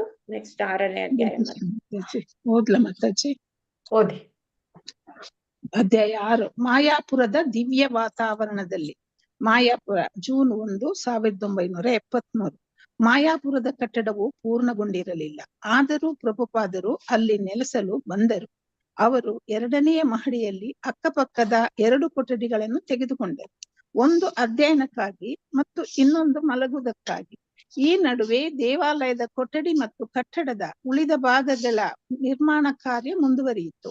ಪ್ರಭುಪಾದರು ಬಂದ ಮೊದಲ ದಿನ ಕಾರ್ಮೋಡಗಳೊಂದಿಗೆ ಬಂದ ಒಂದು ಬಿರುಗಾಳಿ ಬಡಿಯಿತು. ಆದರೆ ಬಿರುಗಾಳಿ ಕೊಂಚ ಹೊತ್ತು ಮಾತ್ರ ಬೀಸಿದ್ದರಿಂದ ಅಂತಹ ಹಾನಿಯೇನೂ ಆಗಲಿಲ್ಲ. ನಾನು ಇದೀಗ ಮಾಯಾಪುರಕ್ಕೆ ಬಂದಿದ್ದೇನೆ. ಇಲ್ಲಿನ ದಿವ್ಯ ವಾತಾವರಣದಲ್ಲಿ ನನ್ನ ಶಕ್ತಿ ಮತ್ತು ಆರೋಗ್ಯವನ್ನು ಮತ್ತೆ ಗಳಿಸುವ ಭರವಸೆ ನನಗಿದೆ. ಪ್ರತಿ ಕ್ಷಣವನ್ನು ನಾವು ಅತ್ಯಂತ ಆನಂದದಿಂದ ಕಳೆಯುತ್ತಿದ್ದೇವೆ. ಸಂಜೆಯ ವೇಳೆ ದೇವಾಲಯದ ಪೂಜಾರಿಯಾದ ಜನನಿವಾಸನು ಪ್ರಭುಪಾದರ ಕೊಠಡಿಗೆ ಬರುತ್ತಿದ್ದನು. ಮಣ್ಣಿನ ಮಡಕೆಯೊಂದರಲ್ಲಿ ಕೆಂಡ ಮತ್ತು ಸಾಂಬ್ರಾಣಿಯನ್ನು ಹಾಕಿಕೊಂಡು ಅವನು ತರುತ್ತಿದ್ದನು. ಕೊಠಡಿಯ ತುಂಬ ಸಾಂಬ್ರಾಣಿಯ ಹೊಗೆಯನ್ನು ತುಂಬಿಸುತ್ತಿದ್ದನು. ಇದರಿಂದ ಕೊಠಡಿಯಲ್ಲಿದ್ದ ಕ್ರಿಮಿಕೀಟಗಳು ನಿವಾರಣೆಗೊಳ್ಳುತ್ತಿದ್ದವು. ಆದರೆ ಪ್ರಭುಪಾದರು ಇದನ್ನು ಶುದ್ಧೀಕರಣವೆಂದು ತಿಳಿದಿದ್ದರು. ಕೆಲವೊಮ್ಮೆ ಕೆಲಸಗಾರರ ಸುತ್ತಿಗೆ ಏಟುಗಳ ಶಬ್ದದಿಂದ ಪ್ರಭುಪಾದರಿಗೆ ತೊಂದರೆಯಾಗುತ್ತಿದ್ದರೂ ಕೂಡ ವಾತಾವರಣ ಪ್ರಶಾಂತವಾಗಿರುವಂತೆ ಅವರಿಗೆ ತೋರಿತು. ಕೇವಲ ಕೆಲವು ಭಕ್ತರು ಮಾತ್ರ ಅಲ್ಲಿ ನೆಲೆಸಿದ್ದರು. ಪ್ರಭುಪಾದರು ತಮ್ಮ ಗಮನವನ್ನು ಅನುವಾದದ ಕೆಲಸಕ್ಕೆ ಅಥವಾ ಅತಿಥಿಗಳು ಹಾಗೂ ಮಾಯಾಪುರ ಕೇಂದ್ರದ ಅಭಿವೃದ್ಧಿಯ ಹೊಣೆ ಹೊತ್ತಿದ್ದ ಭಕ್ತರೊಂದಿಗೆ ಮಾತಾಡುವುದಕ್ಕೆ ನೀಡಿದರು. ಅವರು ತಮ್ಮ ಆಸೆಗಳನ್ನು ವಿಶೇಷವಾಗಿ ಭವಾನಂದ ಮಹಾರಾಜ ಮತ್ತು ಜಯಪತಾಕ ಮಹಾರಾಜರಿಗೆ ವ್ಯಕ್ತಪಡಿಸುತ್ತಿದ್ದರು ಮತ್ತು ಅವರ ಮೂಲಕ ತಮ್ಮ ಇಚ್ಛೆಯನ್ನು ಕಾರ್ಯಗತಗೊಳಿಸುತ್ತಿದ್ದರು. ಹರೇ ಕೃಷ್ಣ ಮಾತಾಜಿ. ಧನ್ಯವಾದಗಳು ಮಾತಾಜಿ. ಧನ್ಯವಾದಗಳು ಮಾತಾಜಿ. ಉತ್ತಮ ಪದ್ಮದೇವಿ ದಾಸಿ. ಹರೇ ಕೃಷ್ಣ ಮಾತಾಜಿ. ಓದಿ ಮಾತಾಜಿ. ಪ್ರಭುಪಾದರೊಂದಿಗೆ ಕಟ್ಟಡದಲ್ಲಿ ವಾಸವಾಗಿದ್ದ ಭಕ್ತರು ಪ್ರಭುಪಾದರ ಆ ಖಾಸಗಿ ಮನೆಯಲ್ಲಿ ತಮ್ಮನ್ನು ಊಳಿಗದ ಸೇವಕರೆಂದು ತಿಳಿದುಕೊಂಡಿದ್ದರು. ಇಸ್ಕಾನ್ನ ಎಲ್ಲಾ ಕಟ್ಟಡಗಳು ಪ್ರಭುಪಾದರಿಗೆ ಸೇರಿದ್ದವೆಂಬುದು ನಿಜವೇ. ಆದರೂ ಮಾಯಾಪುರದಲ್ಲಿ ಆ ಭಾವನೆಯು ತೀವ್ರವಾಗಿತ್ತು. ಸಾಮಾನ್ಯವಾಗಿ ಪ್ರತಿ ಕೇಂದ್ರದ ಭಕ್ತರು ತಮ್ಮ ಕೇಂದ್ರದ ನಿರ್ವಹಣೆಗಾಗಿ ಹಣವನ್ನು ತಾವೇ ಸಂಗ್ರಹಿಸುತ್ತಿದ್ದರು. ಆದರೆ ಮಾಯಾಪುರಕ್ಕಾಗಿ ಹಣದ ಸಂಗ್ರಹಣೆಯ ಜವಾಬ್ದಾರಿಯನ್ನು ಪ್ರಭುಪಾದರು ತಾವೇ ಸ್ವತಃ ಹೊತ್ತಿದ್ದರು. ತಮ್ಮ ಶಿಷ್ಯರಿಂದ ದಾನವಂತಿಕೆಗಳನ್ನು ಪಡೆದು ಅವರು ಮಾಯಾಪುರ ಬೃಂದಾವನ ಸ್ಥಾಯಿ ನಿಧಿಯನ್ನು ಪ್ರಾರಂಭಿಸಿದ್ದರು. ಠೇವಣಿಗಳಿಂದ ಬರುವ ಬಡ್ಡಿಯು ಅದಕ್ಕೆ ಸೇರುತ್ತಿತ್ತು. ಹಣವು ಅಪವ್ಯಯಗೊಂಡರೆ, ದುಡಿಮೆಯು ದುರುಪಯೋಗಗೊಂಡರೆ ಅಥವಾ ಕಟ್ಟಡಕ್ಕೆ ಯಾವುದಾದರೂ ರೀತಿಯಲ್ಲಿ ಹಾನಿಯಾದರೆ ಪ್ರಭುಪಾದರು ಚಿಂತಾಕುಲರಾಗುತ್ತಿದ್ದರು. ಈಗ ಅವರು ಖುದ್ದಾಗಿ ಅಲ್ಲಿದ್ದುದರಿಂದ ಆಗಾಗ ಅಲ್ಲಿ ನಡೆದಾಡುತ್ತಾ ವಿವರವಾದ ನಿರ್ದೇಶನಗಳನ್ನು ನೀಡುತ್ತಿದ್ದರು ಮತ್ತು ದೋಷಗಳನ್ನು ಸರಿಪಡಿಸಲು ಒತ್ತಾಯಿಸುತ್ತಿದ್ದರು. ಕೆಂಪು ನೇರಳೆ ಬಣ್ಣದ ಆ ಕಟ್ಟಡವು ಒಂದು ದಿವ್ಯ ಬೃಹನ್ನೌಕೆಯಂತಿತ್ತು. ಶೀಲಾ ಪ್ರಭುಪಾದರು ಅದರ ಕಪ್ತಾನನಂತೆ ವಿಶಾಲವಾದ ಮುಗಸಾಲೆಗಳಲ್ಲಿ ನಡೆದಾಡುತ್ತಾ ಸಿಬ್ಬಂದಿಗೆ ಪ್ರತಿಯೊಂದನ್ನು ಅಚ್ಚುಕಟ್ಟಾಗಿ ಇಡುವಂತೆ ಕಟ್ಟಾಜ್ಞೆಗಳನ್ನು ನೀಡುತ್ತಿದ್ದರು. ಒಂದು ದಿನ ಪ್ರಭುಪಾದರು ತಮ್ಮ ಕೊಠಡಿಯ ಬಳಿ ಮೊಗಸಾಲೆಯಲ್ಲಿ ನಡೆದಾಡುತ್ತಿದ್ದರು. ಇತರ ಕೊಠಡಿಗಳಿಗೆ ಬೀಗ ಹಾಕಲಾಗಿತ್ತು. ಪ್ರಭುಪಾದರು ಒಬ್ಬಂಟಿಯಾಗಿ ನಡೆದಾಡುತ್ತಾ ಕಿಟಕಿಗಳನ್ನು ತೆರೆದು ಒಳಗಿಡುತ್ತಿದ್ದರು. ಹಠಾತ್ತನೆ ಅವರು ತಮ್ಮ ಬಳಿ ನಿಂತಿದ್ದ ಶತಧನ್ಯನ ಕಡೆ ತಿರುಗಿ ಹೇಳಿದರು, ಈ ಕೊಠಡಿ ಖಾಲಿಯಾಗಿದೆ, ಇದಕ್ಕೆ ಬೀಗ ಹಾಕಿದೆ, ಆದರೆ ಒಳಗೆ ಫ್ಯಾನ್ ತಿರುಗುತ್ತಿದೆ. ಹೀಗೆ ಮಾಡಿದವರು ಯಾರು? ಶತಧನ್ಯನಿಗೆ ಗೊತ್ತಿರಲಿಲ್ಲ. ಪ್ರಭುಪಾದರು ಹೇಳಿದರು, ಯಾರೇ ಹೀಗೆ ಮಾಡಿರ್ಲಿ ಅವನೊಬ್ಬ ನೀಚ, ತಾನೊಬ್ಬ ನೀಚನೆಂದು ಅವನು ತಿಳಿಯಬೇಕು. ಇದಾದ 2 ದಿನಗಳವರೆಗೆ ಪ್ರಭುಪಾದರು ಜಿಗುಪ್ಸೆಯೊಂದಿಗೆ ಈ ಘಟನೆಯ ಪ್ರಸ್ತಾಪವನ್ನು ಮಾಡುತ್ತಲೇ ಇದ್ದರು.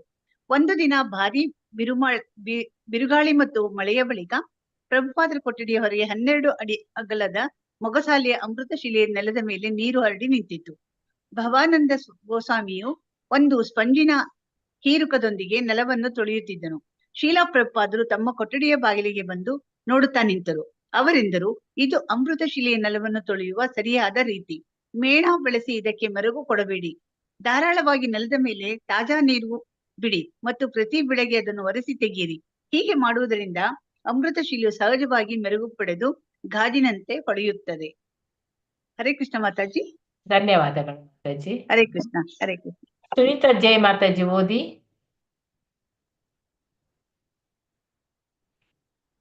ಸುನೀತಾ ಜೈ. ಹಾ ಮಾತಾಜಿ, ಒಂದ್ ನಿಮಿಷ. ಎಲ್ಲಿ ಇದೆ? ಹಠಾತ್ತನೆ ಮಾಯಾಪುರದ ಎಲ್ಲಿದೆ ಮಾತಾಜಿ? ಮೇಲೋಗಿದೆ. ಮಾಯಾಪುರದ ಯೋಜನೆಗೆ ತಮ್ಮ ಬಾಳನ್ನು ಸಮರ್ಪಿಸಿಕೊಂಡಿದ್ದ ಭಕ್ತರ ಬಗ್ಗೆ ಪ್ರಭುಪಾದರಿಗೆ ಪ್ರೀತಿ ಮತ್ತು ಗಾಢ ಕೃತಜ್ಞತಾ ಭಾವ ಉಂಟಾಯಿತು. ಒಂದು ರಾತ್ರಿ ಅವರು ಭಾವಾನಂದನನ್ನು ತಮ್ಮ ಕೊಠಡಿಗೆ ಕರೆದು ಭಕ್ತರ ಬಗ್ಗೆ ವಿಚಾರಿಸತೊಡಗಿದರು. ಹಠಾತ್ತನೆ ಪ್ರಭುಪಾದರು ಅಳತೊಡಗಿದರು. ಅವರು ಹೇಳಿದರು, ನೀವೆಲ್ಲರೂ ಇದು ಕಷ್ಟಕರವೆಂದು ನನಗೆ ಗೊತ್ತು. ಪಶ್ಚಿಮ ದೇಶಗಳ ಯುವಕ ಯುವತಿಯರಾದ ನೀವು ಅತ್ಯಂತ ಸಮರ್ಪಣಾ ಮನೋಭಾವದಿಂದ ಇಲ್ಲಿನ ನನ್ನ ಧರ್ಮ ಸಂಸ್ಥೆಯಲ್ಲಿ ಸೇವೆ ಸಲ್ಲಿಸುತ್ತಿದ್ದೀರಿ. ನಿಮಗೆ ಪ್ರಸಾದ ಸಹ ಸಿಕ್ಕಿಲ್ಲವೆಂದು ನನಗೆ ತಿಳಿದಿದೆ. ನಿಮಗೆ ಒಂದ್ ನಿಮಿಷ ನಿಮಗೆ ಹಾಲು ಸಹ ಲಭ್ಯವಿಲ್ಲ. ಇಲ್ಲಿಗೆ ಬರ್ಲೆಂದು ನೀವು ನಿಮ್ಮ ಸಂಪದ್ಭರಿತ ಜೀವನವನ್ನು ತ್ಯಜಿಸುವುದನ್ನು ಮತ್ತು ಯಾವುದಕ್ಕೂ ಅಪೇಕ್ಷಿಸದಿರುವುದನ್ನು ಕಂಡು ನನ್ನ ಮನಸ್ಸು ಕರಗಿದೆ. ನಾನು ನಿಮ್ಮೆಲ್ಲರಿಗೂ ಅತ್ಯಂತ ಋಣಿಯಾಗಿದ್ದೇನೆ. ಭಾವಾನಂದ. ಮೇಲಾಯ್ತು. ಅಮೃತ ಶಿಲೆಯ ಕೆಲಸಗಾರರು ನಿರ್ಮಾಣವಾದ ನಿವೇಶನದ ಹತ್ತಿರದಲ್ಲೇ ಕೆಲವು ತಡಿಕೆ ಮನೆಗಳಲ್ಲಿ ವಾಸಿಸುತ್ತಿದ್ದರು. ಕಟ್ಟಡದ ಹೊರಗೆ ಒಂದು ಹ್ಯಾಂಡ್ ಪಂಪ್ ಇತ್ತು. ಅಲ್ಲಿ ನಾವು ಸ್ನಾನ ಮಾಡುತ್ತಿದ್ದೆವು. ಕೆಲಸಗಾರರು ಸಿಮೆಂಟ್ನಿಂದಾಗಿ ಅಲ್ಲಿ ನೀರು ಹಿಡಿಯುತ್ತಿದ್ದರು. ಅಲ್ಲಿಂದ ಕೊಂಚ ದೂರದಲ್ಲಿ 2 ಶೌಚಗೃಹಗಳಿದ್ದವು. ಒಂದು ಗಂಡಸರಿಗಾಗಿ, ಇನ್ನೊಂದು ಹೆಂಗಸರಿಗೆ. ಶೌಚಗೃಹವೆಂದರೆ ತಡಕಿಗಳಿಂದ ಆವೃತವಾದ 2 ಹೊಂಡಗಳಷ್ಟೇ. ಗಾಳಿ ಮಳೆ ಬಂದಾಗ ನಾವು ಕೆಸರಲ್ಲಿ ಕಾಲೆಳೆದುಕೊಂಡು ಶೌಚಗೃಹಗಳಿಗೆ ಹೋಗಬೇಕಾಗುತ್ತಿತ್ತು. ಆ ಪ್ರದೇಶದಲ್ಲೆಲ್ಲ ಹಾವುಗಳು ಬೇರೆ ಇದ್ದವು. ನಿಜಕ್ಕೂ ವನವಾಸವೇ. ಅದೊಂದು ನಿರ್ಮಾಣ ನಿವೇಶನವಾಗಿತ್ತು. ನಿರ್ಮಾಣ ನಿವೇಶನದಲ್ಲಿ ಯಾರು ವಾಸಿಸುವುದಿಲ್ಲ, ಆದ್ರೆ ನಾವು ವಾಸಿಸುತ್ತಿದ್ದೆವು. ಅದು ಪ್ರಭುಪಾದರ ಅಣತೆಯಾಗಿತ್ತು. ಅದು ನಮಗೆ ಶುಭಕರವಾಗಿತ್ತು. ಬಚ್ಚಲ ಮನೆ ಇಲ್ಲ, ಏನೆಂದೂ ಇಲ್ಲ. ಬರೇ ತೆರೆದ ನೆಲ ಮತ್ತು ಕಾಂಕ್ರೀಟ್. ಮಾಯಾಪುರದ ಕೇಂದ್ರ ನಿರ್ಮಾಣ ನಿವೇಶನದಲ್ಲಿದ್ದ ಕಷ್ಟ ಕಾರ್ಪಣ್ಯಗಳನ್ನು ಭಕ್ತರು ಸಹಿಸಿಕೊಂಡರು. ಅದೇ ಕೆಲವು ಸಲ ಅದು ಅವರಿಗೆ ತೀರಾ ದುಸ್ತರವಾಗಿ ತೋರುತ್ತಿತ್ತು. ಆದರೆ ಶ್ರೀಲ ಪ್ರಭುಪಾದರು ಅದನ್ನೊಂದು ಕಷ್ಟವೆಂದು ಪರಿಗಣಿಸಲಿಲ್ಲ. ಅವರು ಭಕ್ತರನ್ನು ಹುರಿದುಂಬಿಸುತ್ತಾ ಹೇಳುತ್ತಿದ್ದರು, ಮಾಯಾಪುರವು ಎಷ್ಟು ಅದ್ಭುತವಾಯಿತೆಂದರೆ ಇಲ್ಲಿನ ಗಾಳಿ ಮತ್ತು ನೀರನ್ನು ಸೇವಿಸುತ್ತಲೇ ನೀವು ಬದುಕಬಹುದು. ಭಾವಾನಂದ: ನಾವು ಏನೆಲ್ಲ ಕಷ್ಟಗಳನ್ನು ಎದುರಿಸಲು ಸಜ್ಜಾಗಿದ್ದೇವೆ, ಏಕೆಂದ್ರೆ ಅದು ಶ್ರೀಲ ಪ್ರಭುಪಾದರ ಆಜ್ಞೆ ಎಂದು ನಾವು ತಿಳಿದಿದ್ದೆವು. ಅದನ್ನು ಬಿಟ್ಟು ಹೋಗುವ ಆಲೋಚನೆ ನಮಗೆಂದಿಗೂ ಬರಲಿಲ್ಲ. ನಾನು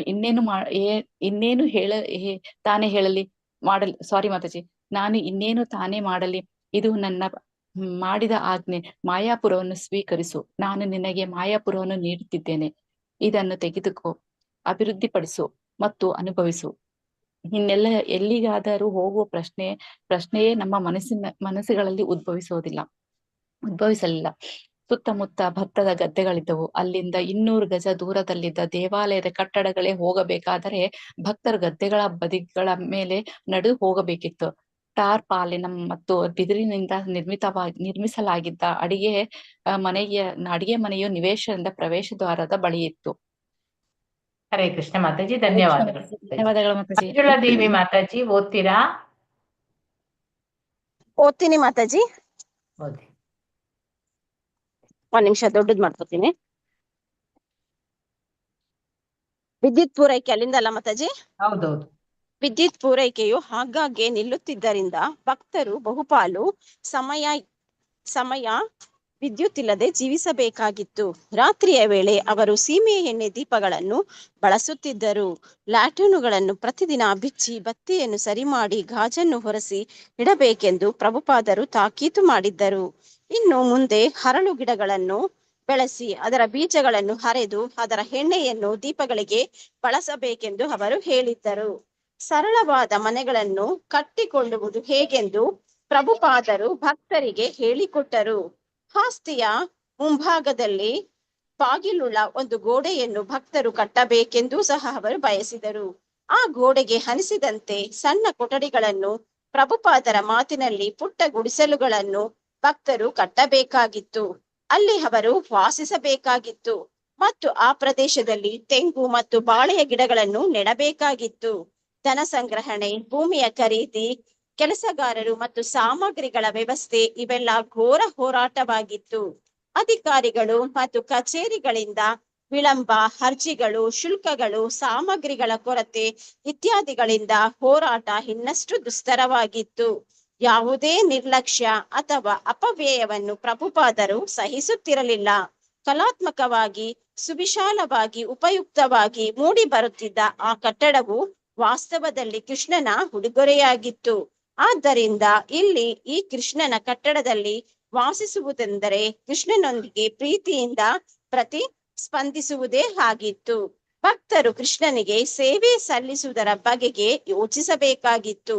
ಆ ಕಟ್ಟಡದ ಮತ್ತು ತಮ್ಮ ಬಾಳಿನ ಉದ್ದೇಶವನ್ನು ಮರೆತು ಆರಾಮವಾಗಿ ಬದುಕುವ ಬಗ್ಗೆ ಅಲ್ಲ. ಬಾಗಿಲುಗಳನ್ನು ದಡಾರನೆ ಮುಚ್ಚುವುದು ಸಣ್ಣ ತಪ್ಪೇ ಆದರೂ ಶ್ರೀಲ ಪ್ರಭುಪಾದರಿಗೆ ತುಂಬಾ ಬೇಸರವನ್ನು ಉಂಟು ಮಾಡುತ್ತಿತ್ತು. ಅದು ಬೇಜವಾಬ್ದಾರಿತನ ಮತ್ತು ದುರುಪಯೋಗದ ಲಕ್ಷಣವಾಗಿತ್ತು. ಆ ಶಬ್ದವು ತಮ್ಮ ಹೃದಯವನ್ನು ಛಿದ್ರಗೊಳಿಸುವುದೆಂದು ಪ್ರಭುಪಾದರು ಹೇಳುತ್ತಿದ್ದರು. ಒಮ್ಮೆ ಪ್ರಭುಪಾದರು ತಮ್ಮ ಕೊಠಡಿಯಿಂದ ಹೊರಬಂದು ಚೀರಿದರು. ಬಾಗಿಲುಗಳನ್ನು ಹಾಗೆ ರಾಚುತ್ತಿರುವವರು ಯಾರು? ಈ ಕಟ್ಟಡ ಎಲ್ಲಿಂದ ಬಂದಿದೆ ಎಂದು ಯಾರೂ ಅರಿಯುತ್ತಿಲ್ಲ.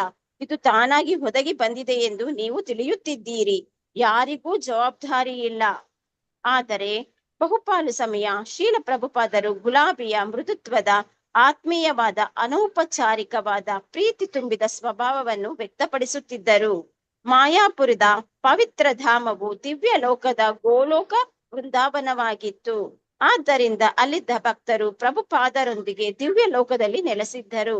ಪ್ರಪಂಚದ ಬೇರೆ ಯಾವಡೆಯಲ್ಲೂ ಸಾಧ್ಯವಿಲ್ಲದ ಒಂದು ಸೌಭಾಗ್ಯ ಅಲ್ಲಿದ್ದ ಭಕ್ತರಿಗಿತ್ತು. ಸಾಕ ಮಾತಾಜಿ, ಓದ್ಲಾ? ಈ ಪ್ಯಾರ ಮುಗಿಸಿ ಮಾತಾಜಿ. ಅವರು ಪ್ರಭುಪಾದರ ಕೊಠಡಿಯ ಹೊಳಹೊಕ್ಕು ಅವರನ್ನು ಕಾಣಬಹುದಿತ್ತು. ಕೆಲವು ಸಲ ಪ್ರಭುಪಾದರೆ ಭಕ್ತರ ಕೊಠಡಿಗಳಿಗೆ ಬರುತ್ತಿದ್ದರು. ಭಕ್ತರು ಕೆಲಸಗಳಲ್ಲಿ ತೊಡಗಿದ್ದಾಗ, ಓದುತ್ತಿದ್ದಾಗ ಅಥವಾ ಮಾತನಾಡುತ್ತಿದ್ದಾಗ ಪ್ರಭುಪಾದರು ಹಠಾತ್ತನೆ ಅವರ ಕೊಠಡಿಗೆ ಭೇಟಿ ನೀಡಿ ಅವರೊಂದಿಗೆ ಮಾತಿನಲ್ಲಿ ತೊಡಗುತ್ತಿದ್ದರು. ಈ ಜಾಗ ಹೇಗೆನಿಸುತ್ತೆ? ಭಾರತದಲ್ಲಿ ಜೀವನಕ್ಕೆ ಹೊಂದಿಕೊಳ್ಳುತ್ತಿದ್ದೀರಾ? ಇಲ್ಲಿ ಜೀವನ ಕಷ್ಟವೇ? ಭಾರತದಲ್ಲಿ ಸೆಕೆ ತೀರಾ ಜಾಸ್ತಿ ಅಲ್ಲವೇ? ಇತ್ಯಾದಿ ಪ್ರಶ್ನೆಗಳನ್ನು ಅವರಿಗೆ ಕೇಳುತ್ತಿದ್ದರು. ಹರೇ ಕೃಷ್ಣ ಮಾತಾಜಿ, ಧನ್ಯವಾದಗಳು. ಧನ್ಯವಾದಗಳು ಮಾತಾಜಿ. ಹರೇ ಕೃಷ್ಣ.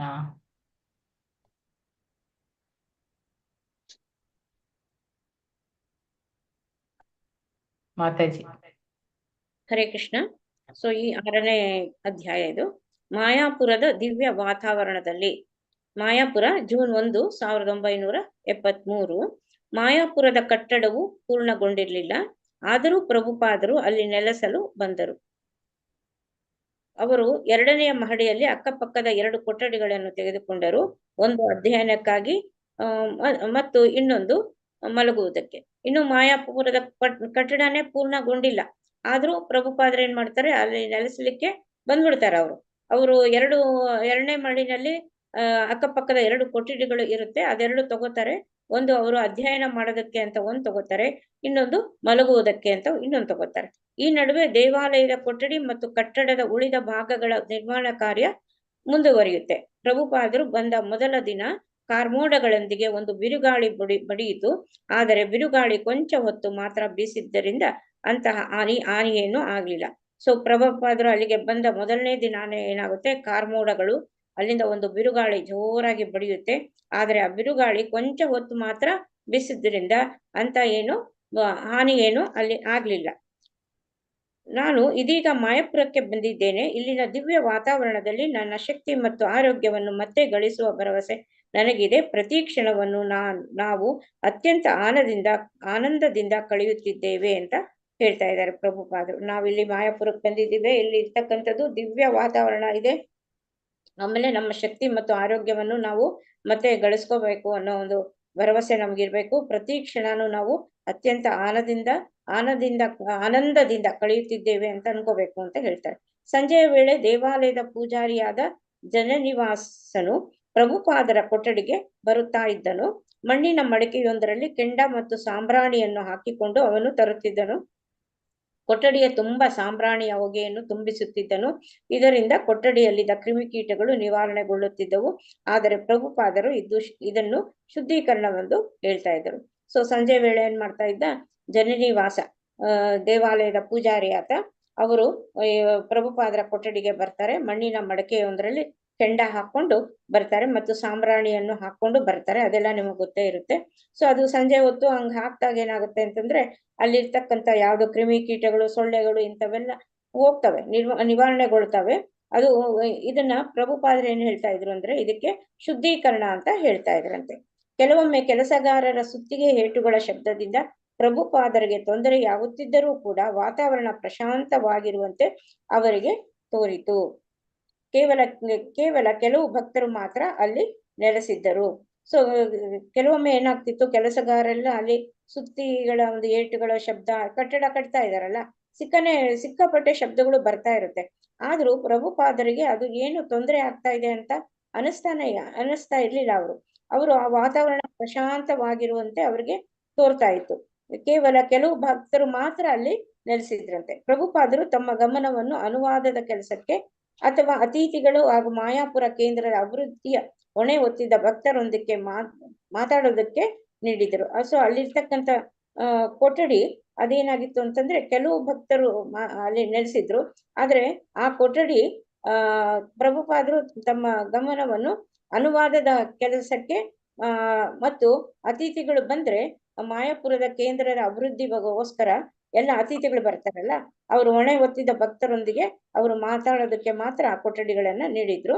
ಅವರು ತಮ್ಮ ಆಸೆಗಳನ್ನು ವಿಶೇಷವಾಗಿ ಭವಾನಂದ ಮಹಾರಾಜ್ ಮತ್ತು ಜಯಪತಾಕ ಮಹಾರಾಜರಿಗೆ ವ್ಯಕ್ತಪಡಿಸಿದ್ರು. ಸೊ ಪ್ರಭುಪಾದರು ಅವರ ಆಸೆಗಳನ್ನ ಏನಿದ್ರು ಭವಾನಂದ ಮಹಾರಾಜು ಮತ್ತು ಜಯಪತಾಕ ಸ್ವಾಮಿ ನಮ್ಮ ಇವರು ಇದಾರಲ್ಲ ಗುರುಗಳೀಗ, ಅವರು ಆ ಮಹಾರಾಜರಿಗೆ ವ್ಯಕ್ತಪಡಿಸ್ತಾ ಇದ್ರು ಮತ್ತು ಅವರ ಮೂಲಕ ತಮ್ಮ ಇಚ್ಛೆಯನ್ನು ಕಾರ್ಯಗತಗೊಳಿಸ್ತಾ ಇದ್ರು. ಸೊ ಅವ್ರ ಜೊತೆಗೆ ಅವರು ಹಂಚ್ಕೊಂಡು ವಿಷಯವನ್ನೆಲ್ಲ ಹಂಚ್ಕೊಂಡು ಮತ್ತೆ ಅದ್ರ ಮೂಲಕನೇ ಅವರು ತಮ್ಮ ಇಚ್ಛೆಯನ್ನ ಕಾರ್ಯಗತಗೊಳಿಸ್ತಾ ಇದ್ರಂತೆ ಪ್ರಭುಪಾದರೊಂದಿಗೆ ಕಟ್ಟಡದಲ್ಲಿ ವಾಸವಾಗಿದ್ದ ಭಕ್ತರು ಪ್ರಭುಪಾದರ ಆ ಖಾಸಗಿ ಮನೆಯಲ್ಲಿ ತಮ್ಮನ್ನು ಊಳಿಗದ ಸೇವಕರೆಂದು ತಿಳಿದುಕೊಂಡಿದ್ದರು. ಸೊ ಪ್ರಭುಪಾದರು ಆ ಕಟ್ಟಡದಲ್ಲಿ ವಾಸವಾಗಿದ್ದ ಭಕ್ತರೆಲ್ಲ ಪ್ರಭುಪಾದರು ಆ ಖಾಸಗಿ ಮನೆಯಲ್ಲಿ ತಮ್ಮನ್ನು ಊಳಿಗದ ಸೇವಕರೆಂದು ಅವರು ತಿಳ್ಕೊಂಡಿದ್ರು. ಇಸ್ಕಾನಿನ ಎಲ್ಲಾ ಕಟ್ಟಡಗಳು ಪ್ರಭುಪಾದರಿಗೆ ಸೇರಿದ್ದವೆಂಬುದು ನಿಜವೇ ಆದರೂ ಮಾಯಾಪುರದಲ್ಲಿ ಆ ಭಾವನೆಯು ತೀವ್ರವಾಗಿತ್ತು. ಸೊ ಇಸ್ಕಾನ್ದು ಎಲ್ಲಾ ಕಟ್ಟಡಗಳು ನಾವು ಪ್ರಭುಪಾದರಿಗೆ ಸೇರಿದ್ದು ಅಂತ ನಾವು ಅನ್ಕೋತೀವಿ, ಆದ್ರೆ ಇಲ್ಲಿ ಮಾಯಾಪುರದಲ್ಲಂತೂ ಆ ಭಾವನೆ ಇನ್ನೂ ತೀವ್ರವಾಗಿತ್ತಂತೆ.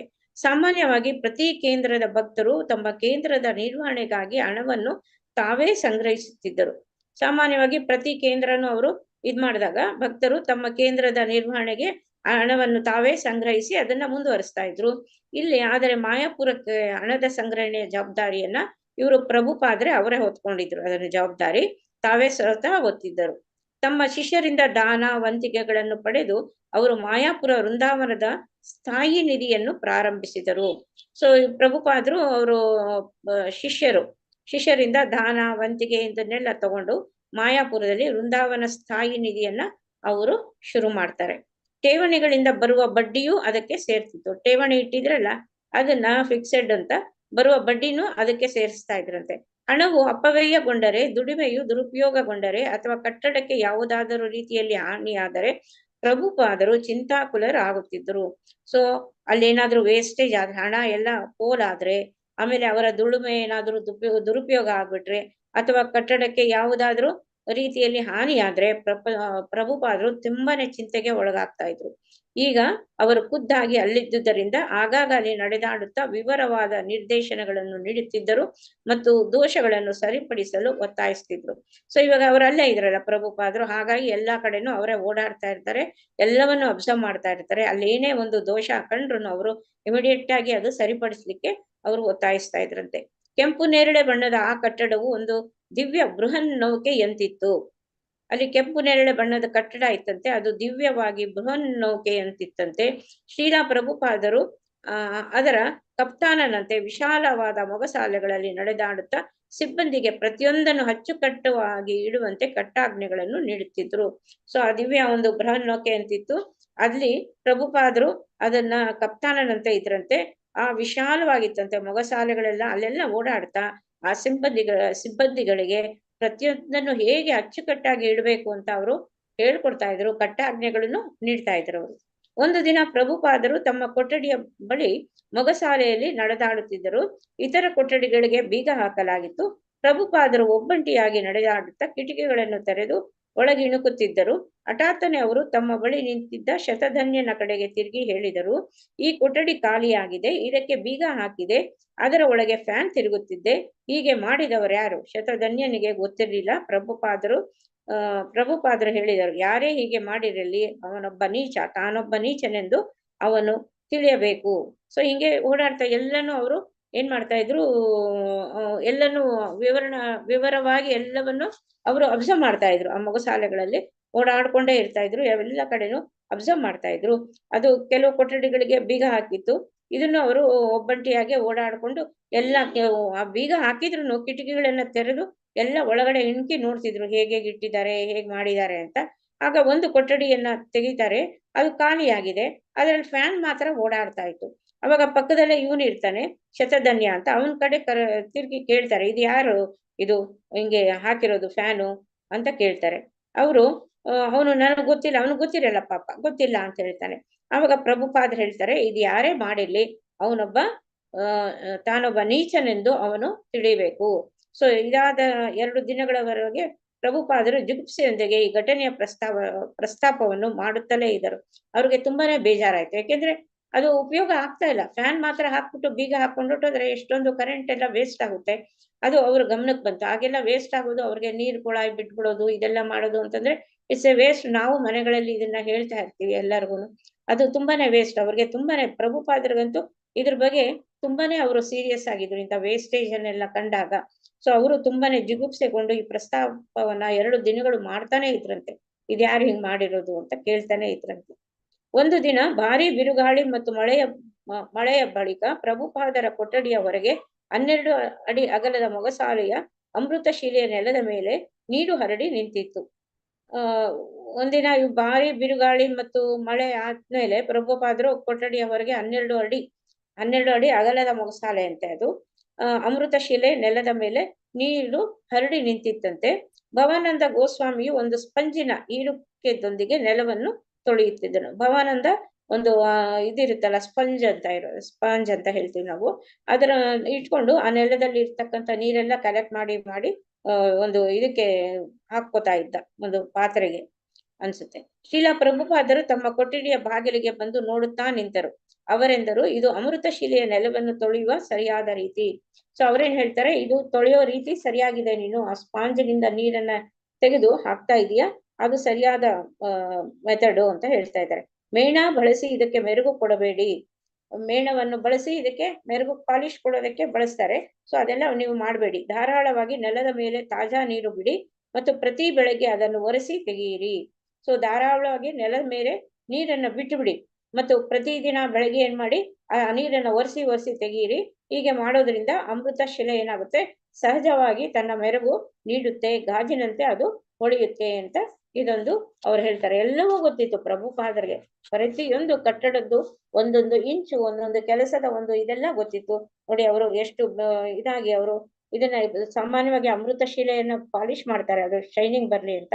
ಇಲ್ಲಿ ಪ್ರಭುಪಾದರು ಹೇಳ್ತಾರೆ ಅದು ಬೇಕಾಗಿಲ್ಲ, ನೀರನ್ನ ಬಿಟ್ಬಿಡ್ಬೇಕು ಒಂದಷ್ಟು ಕಾಲ, ಒಂದು 10 hours ಹಾಗೆ.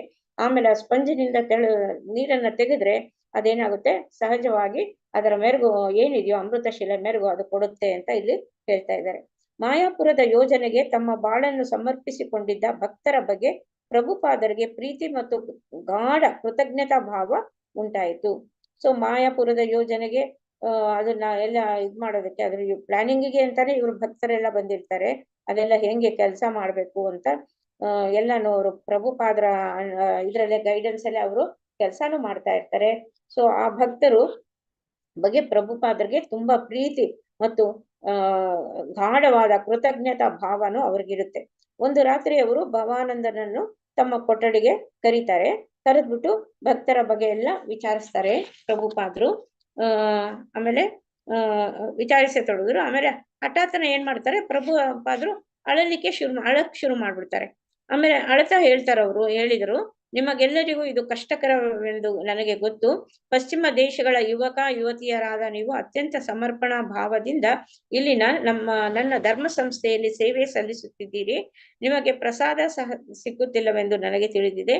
ನಿಮಗೆ ಹಾಲು ಸಹ ಲಭ್ಯವಿಲ್ಲ. ಇಲ್ಲಿಗೆ ಬರಲೆಂದು ನೀವು ನಿಮ್ಮ ಸಂಪದ್ಭರಿತ ಜೀವನವನ್ನು ತ್ಯಜಿಸಿ ಇರುವುದನ್ನು ಮತ್ತು ಯಾವುದಕ್ಕೂ ಅಪೇಕ್ಷಿಸದಿರುವುದನ್ನು ಕಂಡು ನನ್ನ ಮನಸ್ಸು ಕರಗಿದೆ. ನಾನು ನಿಮಗೆಲ್ಲರೂ ಅತ್ಯಂತ ಋಣಿಯಾಗಿದ್ದೇನೆ.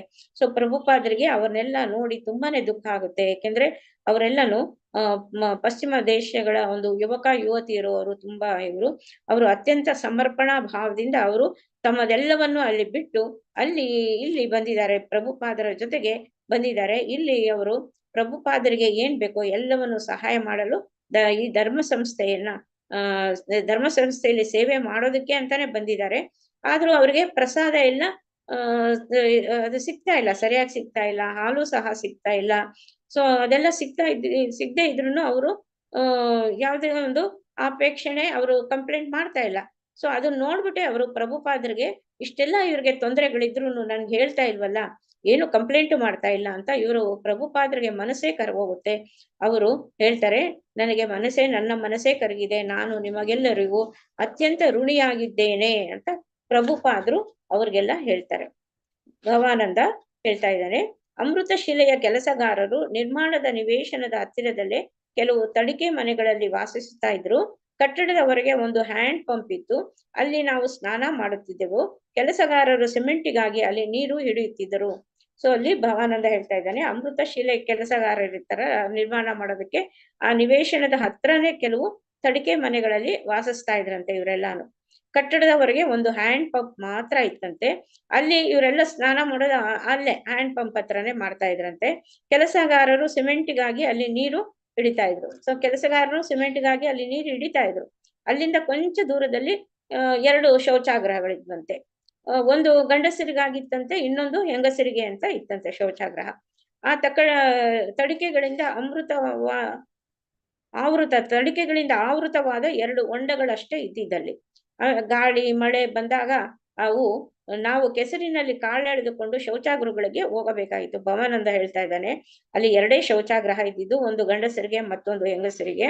ಅದು ಕೇವಲ ಒಂದು ತಡಿಕೆಗಳಿಂದ ಆವೃತವಾಗಿತ್ತು ಅಷ್ಟೇ. ಅದು 2 ಹೊಂಡಗಳಷ್ಟೇ ಅಲ್ಲಿ ಇದ್ದಿದ್ದು.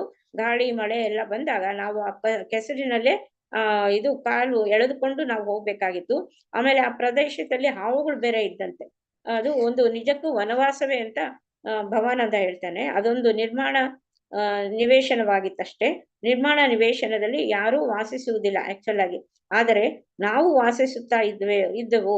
ಅದು ಪ್ರಭುಪಾದರ ಅಣತಿಯಾಗಿತ್ತು. ಸೊ ಪ್ರಭುಪಾದರ ಆಜ್ಞೆ ಏನಿತ್ತು ಅದನ್ನ ಮಾತ್ರ ನಾವು ಮಾಡ್ಕೊಂಡು ಹೋಗ್ತಾ ಇದ್ವಿ. ಸೊ ಪ್ರಭುಪಾದರ ಬಗ್ಗೆ ಅವ್ರಿಗೆ ಅಷ್ಟು ಭಕ್ತಿ ಇತ್ತು, ಅದು ನಮಗೆ ಶುಭಕರವಾಗಿತ್ತು. ಬಚ್ಚಲು ಮನೆ ಇಲ್ಲ, ಏನೊಂದು ಇಲ್ಲ, ಬರೀ ತೆರೆದ ನೆಲ ಮತ್ತು ಕಾಂಕ್ರೀಟ್ ಮಾತ್ರ ಇತ್ತಂತೆ. ಸೊ ಮಾಯಾಪುರ ಕೇಂದ್ರದ ನಿರ್ಮಾಣ ನಿವೇಶನದಲ್ಲಿ ಕಷ್ಟ ಕಾರ್ಪಣ್ಯಗಳನ್ನು ಭಕ್ತರು ಸಹಿಸಿಕೊಂಡಿದ್ರು. ಇಷ್ಟೆಲ್ಲಾ ಕಷ್ಟಗಳಿದ್ರು ಅವರು ಎಲ್ಲವನ್ನು ಸಹಿಸಿಕೊಂಡಿದ್ರು. ಆದರೆ ಕೆಲವು ಸಲ ಅದು ಅವರಿಗೆ ತೀರಾ ದುಸ್ತರವಾಗಿ ತೋರ್ತಾ ಇತ್ತು.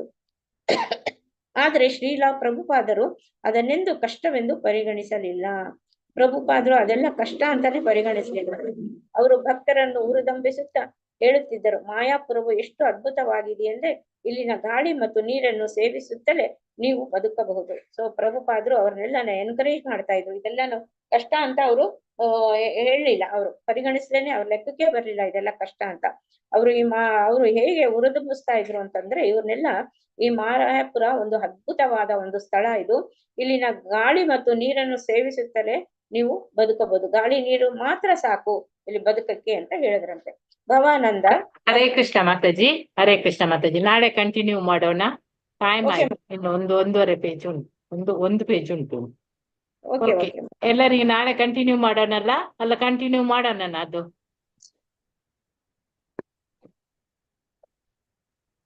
ಓಕೆ ಮಾತಾಜಿ, ಅಟೆಂಡೆನ್ಸ್ ಹಾಕಿ ಮಾತಾಜಿ ಎಲ್ಲರೂ. ಎಂಡ್ ಮಾಡ್ಲಾ ಮಾತಾಜಿ ಕ್ಲಾಸ್? ಎಂಡಿಂಗ್ ಮಾಡಿ.